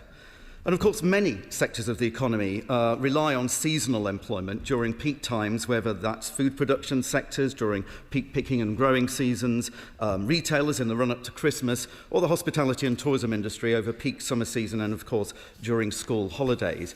But if the Minister and MPs on the Labour benches had actually been engaging with and listening to businesses in their constituencies or across the country since they came to power, they would know the frustration that so many of those businesses feel. They want to employ more people, especially young people. They want to give learning and skills development opportunities, perhaps to people with their first job.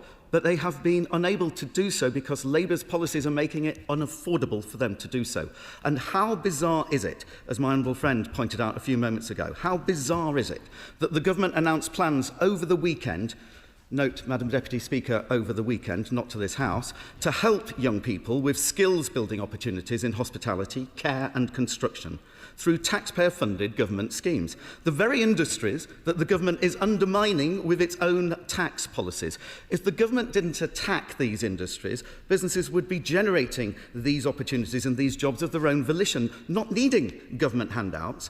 So rather than spend £820 million using public money to help create jobs that may not be sustainable, surely it would have made more sense not to have taxed the hospitality, construction or care sectors in the first place. Even hospices weren't exempt from the national insurance increases. Yeah, good work. I'm very grateful to my honourable friend. I mean, there's a very fundamental misunderstanding, I think, between this side and that side of the House. That side seems to believe that the government creates jobs, the government creates wealth, the government creates everything. On this side of the House, we recognise that actually it's individuals who get up in the morning, who group together, and we call those groups companies. They try and come up with ideas, they try and stretch themselves, and they try different ideas. Some of them succeed, some of them fail, and actually relieving the pressure on them is not somehow letting them get away with something. It's enabling them to express the freedom of ideas that they have. Now, I think the second fundamental misunderstanding, it's not about who's had an experience of a job and who hasn't.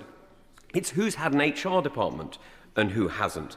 Now, the problem that we've got on the other side is not that they're bad people or good people. As we all know, there's different people on all sides of the House. It's that the reality is that if you have an experience of a business that's only ever had an HR department, that's only ever been large enough to look at different ways of in-year cost savings in that sense, it's not the same as if you're the one who's trying to pay for one person, two people or three people. Now, actually, 80% of businesses in this country have fewer than 10 employees. That's who we're talking about. Nigel Huddleston. Yeah, my right honourable friend's making some really important points again. Not only the specific examples, but the fundamental difference in political and economic philosophy between our side and their side of the chamber. We believe in personal responsibility, low tax, small government, living within your means, and being unapologetically pro-business because we recognise that it's the private sector that generates the jobs and the economic activity that pays for our vital public services. The Labour side agree the complete opposite. And of course, I think we've recognised, as the leader has said many times, we get into difficulty when we stray too far away from these things. We let down the country, we let down the economy when we stray away from our principles. Labour let the country down and destroy the economy when they stick to their principles. I'll give away to the Honourable Lady. I thank the Honourable Member for giving way. I think to his point about the employment of young people, in somewhere like Northern Ireland we have one of the highest levels, if not the highest level, of youth unemployment and young people not in education, training or employment. Would you agree with me that the budget absolutely hammers any prospect of those young people being employed in hospitality or tourism, for example? Nigel Huddleston. Yeah, the Honourable Lady is obviously speaking to her constituents and businesses in her constituency, and of course young people who are extremely disappointed and feel let down by this government and their economic philosophy, which is why the budget announcement and then followed by this announcement recently, we're now going to kind of help them a little bit with some public money, is just bizarre. It shows that they do not get basic economics, and it's particularly hitting young people. Now, I'll give away briefly to the Honourable Gentleman again. I do thank you for giving way. Under a Conservative council and Conservative government, Stoke-on-Trent had one of, if not the highest NEAT levels anywhere in the country. Those numbers are now coming down. What does he think was the reason why my city had to endure that under his government and his council? And would he accept that part of that was because economic growth in this country was not equitably felt across this country, and that economic growth that only takes place in one part of the country is equally damaging as much as some of the things he is professing to be damaging today? Yeah, I do agree with some of the principles that the Honourable Gentleman articulates there in terms of the need for economic growth to happen outside of the M25 as well. London is a great dynamo. It needs to be London plus, but we do need to make sure that we grow across the country. But that, of course, was exactly the point of the levelling up agenda. But I'm afraid we can't have this kind of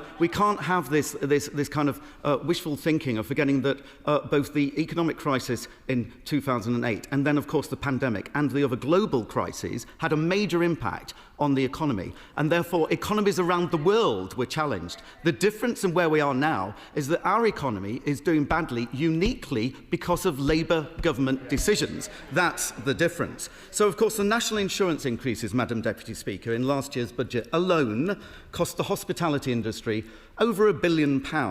The business rate increases that they're facing now make matters even worse. This isn't so much giving with one hand and taking with the other, Madam Deputy Speaker. It's giving with one hand, then punching them in the face, and then giving them a good kicking when they're down on the ground as well. That is an appalling attitude to take towards business, but that is this government's attitude. I'll give way. I thank the Honourable Member for giving way.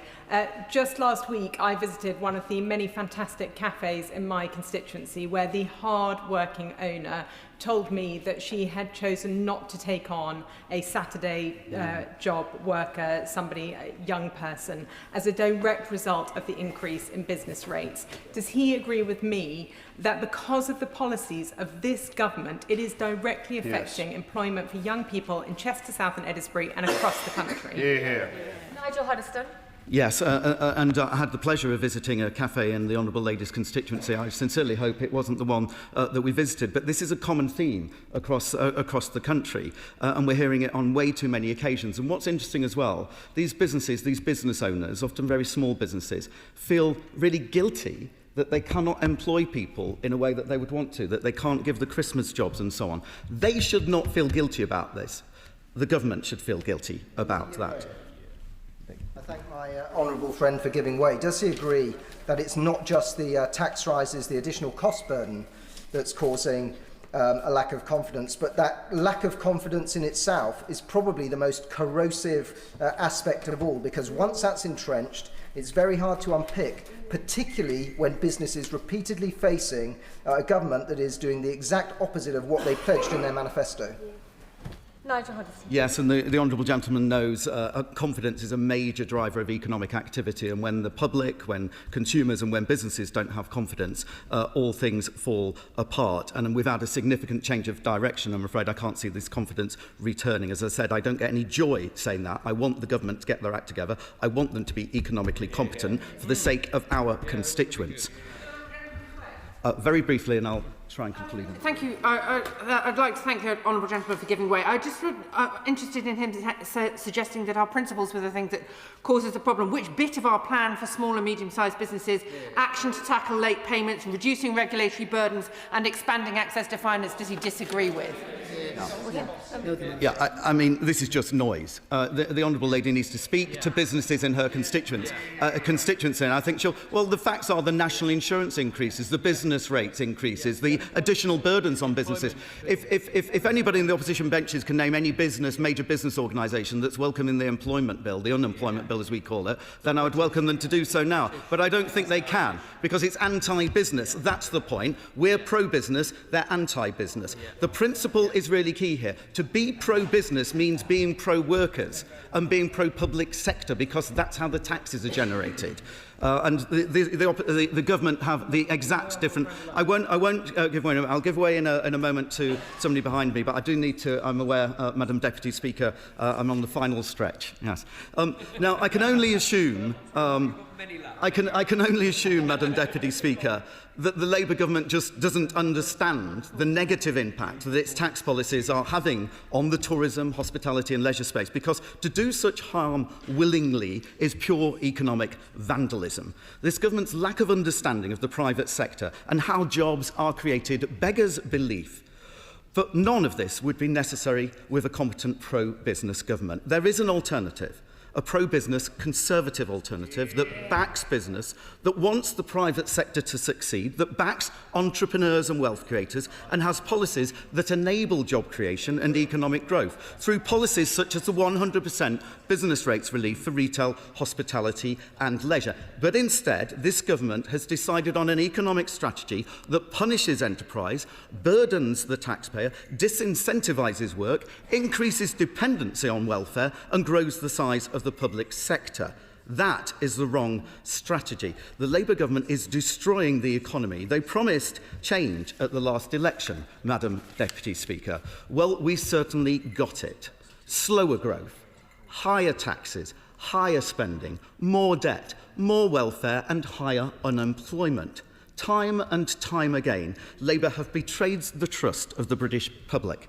And we on these benches will not tire of holding this disastrous Labour government to account for their utter incompetence.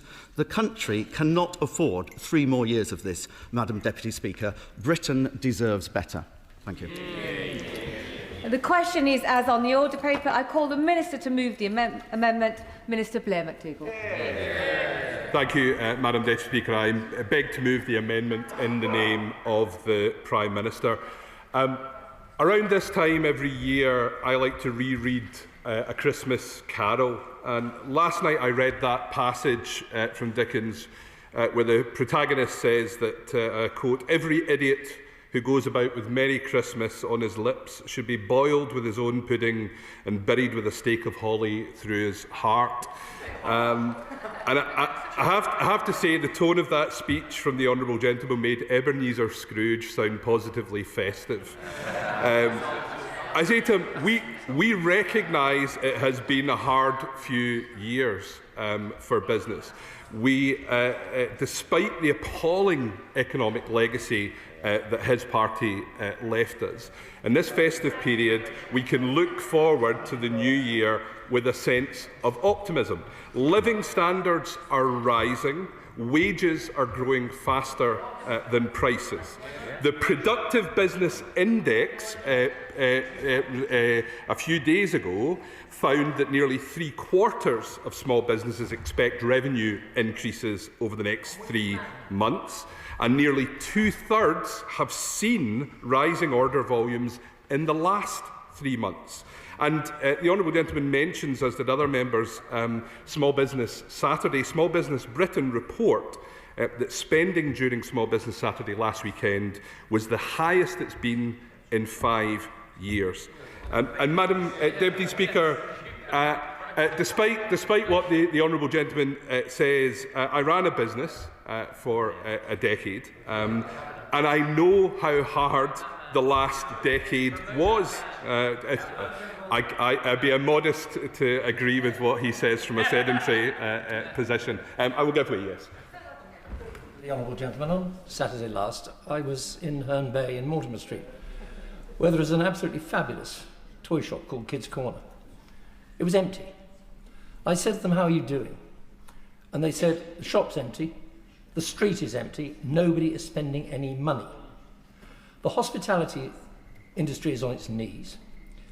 My honourable friend, the member for Canterbury, and I attended a round table recently where every single person present said that they were having a hard time and some were in danger of going into liquidation. One cafe, and I raised this in the House earlier this week, one chain of cafes employing young people, 25 cafes. In the last 12 months, over those 25 cafes, had a profit of £12. That is due entirely to this government's policies. Well, the honourable gentleman hits the nail on the head when he talks about people not spending money. That's exactly why this Labour government is taking action to put money into people's pockets. And we've got to realise and recognise that a big part of the reason why it's been such a difficult 10 years for business was because of stagnating living standards, because of stagnating wages under his government. And I know that hospitality, leisure and retail, who have very thin margins, have been hit especially hard by the pandemic, by the cost of living crisis, by changes in shopping habits. But it's exactly because of that we recognised it and published for the first time in a decade the first strategy for small businesses from government. It's why we're putting more money into people's pockets. And it's why actually the fiscal credibility that they just do not seem to value at all on that side of the House matters to our constituents. Yes. I'm grateful to the Minister for giving way. The Globe Inn in North Petherton is a fantastic local pub. This financial year, its business rates bill is zero. By 29-30, it will be £5,000 thanks to this government. That's an extra 10,000 pints they will have to sell to meet that extra cost. How is the government's strategy helping them? Minister McDougall. Well, you'll know about the transitional relief that we're putting in, and I will come to that in a moment. But we are putting more money into people's pockets. I spent 5 days last week speaking to small businesses. I was in Staffordshire, I was in the North West, I was in Scotland, meeting with dozens of small businesses. And all of them said to me the same thing, was that what they want is footfall. As the Right Honourable Gentleman said, they want people to start spending money again and to get customing. I'll make some progress for a second. And we are lowering costs. The Honourable Gentleman mentioned the burden of regulation and red tape. I have to ask, where was he for the last 14 years? When we came to power, we inherited a situation where businesses were spending 380 million staff hours on form filling and red tape every year. We are getting into that now in a way that just did not happen. I'll give way. I thank my honourable friend for giving way. And on that point, it's important to note that businesses like the Co-op and IKEA are supportive. And on the point of red tape, businesses in my constituency tell me time and time again that bureaucracy is holding them back. So can he outline further how we're going to be cutting red tape? Yeah, absolutely. Minister McDougall. Let's start with a few weeks ago, where we removed thousands upon thousands of particularly smaller companies from having to engage in so much of the corporate reporting, which was completely unnecessary, saving about £250 million on the way to our wider effort and our wider target of cutting the regulatory burden by 25% and cutting £5 billion. I'll give way to the member of the... Thank you very much, Madam Deputy Speaker. I'm grateful to the Minister for giving way. I invite him to visit the hairdressers in Aldwick in my Bognor Regis and Northampton constituency, who will tell him that he spends hours after hours to ensure that he can even stay profitable. So you might be withdrawing some aspects of small business paperwork, but it doesn't remove the fact that the maths don't add up. And unless he is spending hours dotting every I, crossing every T, and making sure that he's cutting costs where he can, his employees won't have jobs to spend more money. Minister McDougall. And she makes an important point, which is exactly why we are trying to drive down costs for business, not least when it comes to red tape. And if there is something in particular that your constituents' business, I don't know if it's the hairdressers that you frequent yourself, maybe I could pop along, and I'd be very, very happy to listen. Order. Minister, I don't wish to put on the public record which restaurants I do and do not frequent, so continue, Mr McDougall. Madam Deputy Speaker. And they raise business rates as well. It's exactly because we recognise the stress that retail, hospitality and leisure face that the smallest of those properties will have now the lowest business rates since 1991, and those with values below 500,000 will be at their lowest rate since 2011, a permanent tax cut worth nearly £1 billion a year and benefiting over 750,000 retail, hospitality and leisure properties. I will give way one more time to the... Thank you very much to the Minister. And I'd just like to tell him about Charlie Cockaday, who runs the Fox in Feltham. He tells me that with the new business rates coming through from this government, he will be paying £1,600 a month more in business rates going forwards. That is the equivalent of 35p per pint that he sells. So how does that equate to putting more money in people's pockets? I'll talk about the transitional relief that we've put in. Under the plans we inherited with this valuation, pubs were looking at rate bills increasing by about 45%. Because of the relief that we've put in, that's about a tenth of that in terms of percentage. So we are acting. But I have to say, Madam Deputy Speaker, the party opposite knew that this revaluation was coming. They knew that the temporary COVID relief was coming. And how much did they have in their financial plans to help businesses with this? Nothing. Nothing. Not a single penny was allocated for it. And now they criticise us for having put in a £4 billion package to help businesses with that. And worse than that, Madam Deputy Speaker, they also oppose the higher business rates on the warehouses of online giants that we've put in place, which is exactly what is paying for the structural change which allows for permanently lower business rates on retail and hospitality. I'll give way to and then I'll make some progress. Grateful to the Minister. But the reality is, and we all understand this, governments have to make choices. But the choices that this government has made is not to cut spending on welfare, which has limited the choices elsewhere. There is a real choice there. And if this party had been in power, we wouldn't have taken those choices over the summer, which would have meant the budget would have been in a very different place with respect to hospitality sector. Which was exactly my point, that you were not going to make these choices. They were not in your financial plan. They were not in the Honourable Gentleman's financial plans, and they are in ours. I will, but only because I have deep affection for the Honourable Gentleman. Minister is a charming and soon to be very well haircutted gentleman, no doubt. But the point that my honourable friend was making, and I'm afraid that reinforces it, is it was clearly not in the government's plan either. Otherwise, they wouldn't have brought through the welfare changes they planned in July, but have since been bounced out of by their own backbenchers. So clearly it wasn't their plan either, and that's why we're in this position. But it isn't our plan. We have just passed this budget which gives this relief on business rates. And let me continue perhaps with and return to the theme of A Christmas Carol and visit with the ghost of Christmas past. Perhaps we could travel back to when the Honourable Gentleman gushed about Liz Truss's mini budget with her unfunded tax giveaway as representing, quote, a new era which he said would help everyone with cost of living pressures. Well, unlike Ebenezer Scrooge, the Honourable Gentleman has not repented. He has not seen the error of his ways and the impact of unfunded commitments. Instead, he's at it again, calling for tax cuts without any idea whatsoever of how to pay for them.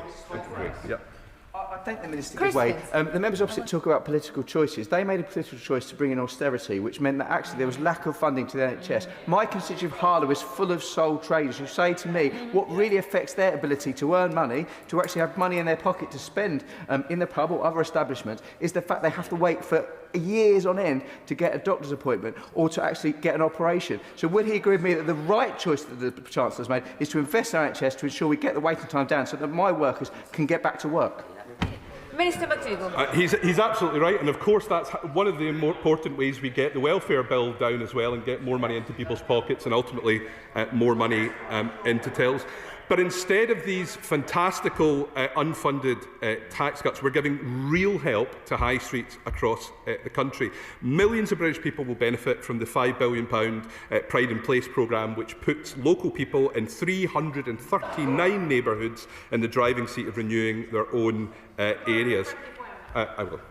I thank my honourable friend for giving way, and I'm also grateful to the government for the fact that Ramsgate in particular is benefiting from the Pride in Place Fund. But more widely, on the issue of seasonal work, which is vital for coastal communities like mine, can you confirm that seasonal workers and people who work in hospitality will benefit from many of the measures in the budget, that tackle the cost of living and raise their wages, for example, the minimum wage, cuts to energy bills, and indeed freezing of bus and train fares? Minister McDougall. Absolutely, and on this side of the House we recognise that link between standard of living and how business sustainability is working. She mentioned her own area benefiting from Pride in Place, and the Honourable Gentleman's part of the world. You've got Smethick, Darlaston, Bilston, Dudley and Bedworth all receiving funding through Pride in Place. And in addition to that, we're also making sure that we protect the character and the safety of high streets. Because again, what small businesses say to us again and again is that they need footfall, so we need to make high streets an attractive place to go. So we're clamping down on the illegal high street activity in premises such as mini-marts, barber shops, vape shops and nail bars, and at the budget announced an additional £15 million a year more alongside wider measures to tackle those bogus retailers. Yes. Minister for giving way. Has he compared and contrasted Pride in Place with the Future High Streets Fund, which is a proven mechanism for uplifting the state of many of our high streets, including Trowbridge in my constituency? But he's trotting out a load of things he thinks are going to benefit retail and hospitality. The whole point about retail and hospitality is they have to be welcoming places and open to all. What then does he make of the dozens of pubs and restaurants up and down the country that are now feeling forced to put up signs in their windows saying no Labour MPs? Minister McDougall. Well, I've yet to see any such pub with that sign. And my friend, my honourable friend from Stoke-on-Trent Central, in terms of the other scheme that you mentioned, spoke about how disastrous the implementation of that was on the ground, and we're trying to learn lessons from that. But the honourable gentleman also criticises on the Employment Rights Bill, and I compared him to Scrooge earlier on, but I'm sorry to say that here is where he is even less charitable than Dickens' great character. Scrooge famously wanted, indeed insisted, on his workers having regular hours over Christmas. The honourable gentleman doesn't seem to want that. Even Scrooge, by the end of the story, gave Bob Cratchit a pay rise so that his family could enjoy Christmas, and here he is arguing against it again. I'll give it to him. Now. I do thank the Minister for giving way. I remember sitting on that side of the House when the Conservatives were in government, and they would be, I won't be here, they will be trumpeting their increasing the minimum wage and the creation of the living wage as a demonstration of their commitment to helping low-paid people in this country. Does he worry now that if you take the point that the honourable gentleman opposite has been making and extrapolate to its natural conclusion, they're actually advocating for a cut in the minimum wage as a way of helping business, which would be detrimental to the thousands of people in Stoke-on-Trent that rely on that money to pay their bills?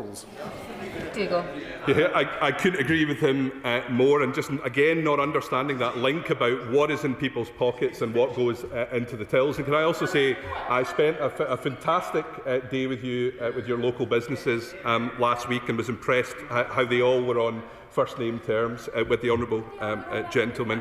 I will, yes. Would the honourable member not agree that part of the problem was caused by the members opposite, who didn't welcome the minimum wage in 1998, said it was going to destroy businesses, and then later, when they got in, split the minimum wage so people over 25 got more than people under 25, causing this inequality, which is what we're having to deal with now?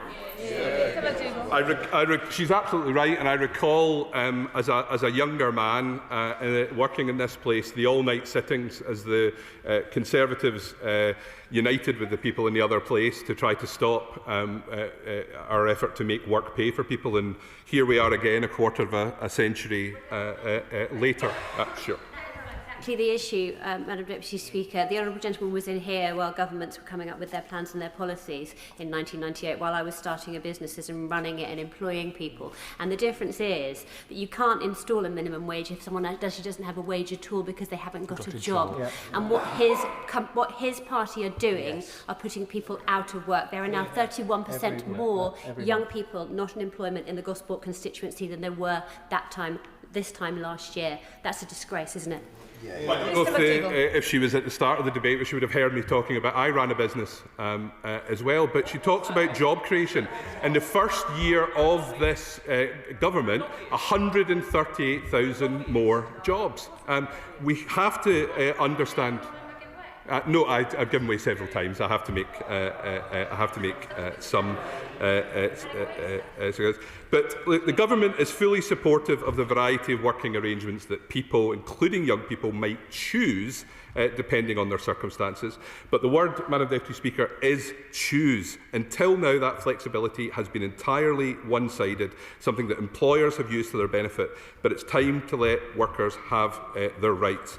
And the honourable member for Stoke-on-Trent asked the question about whether people on the other side of the House understand what it is like to be an insecure worker, particularly at this time of year.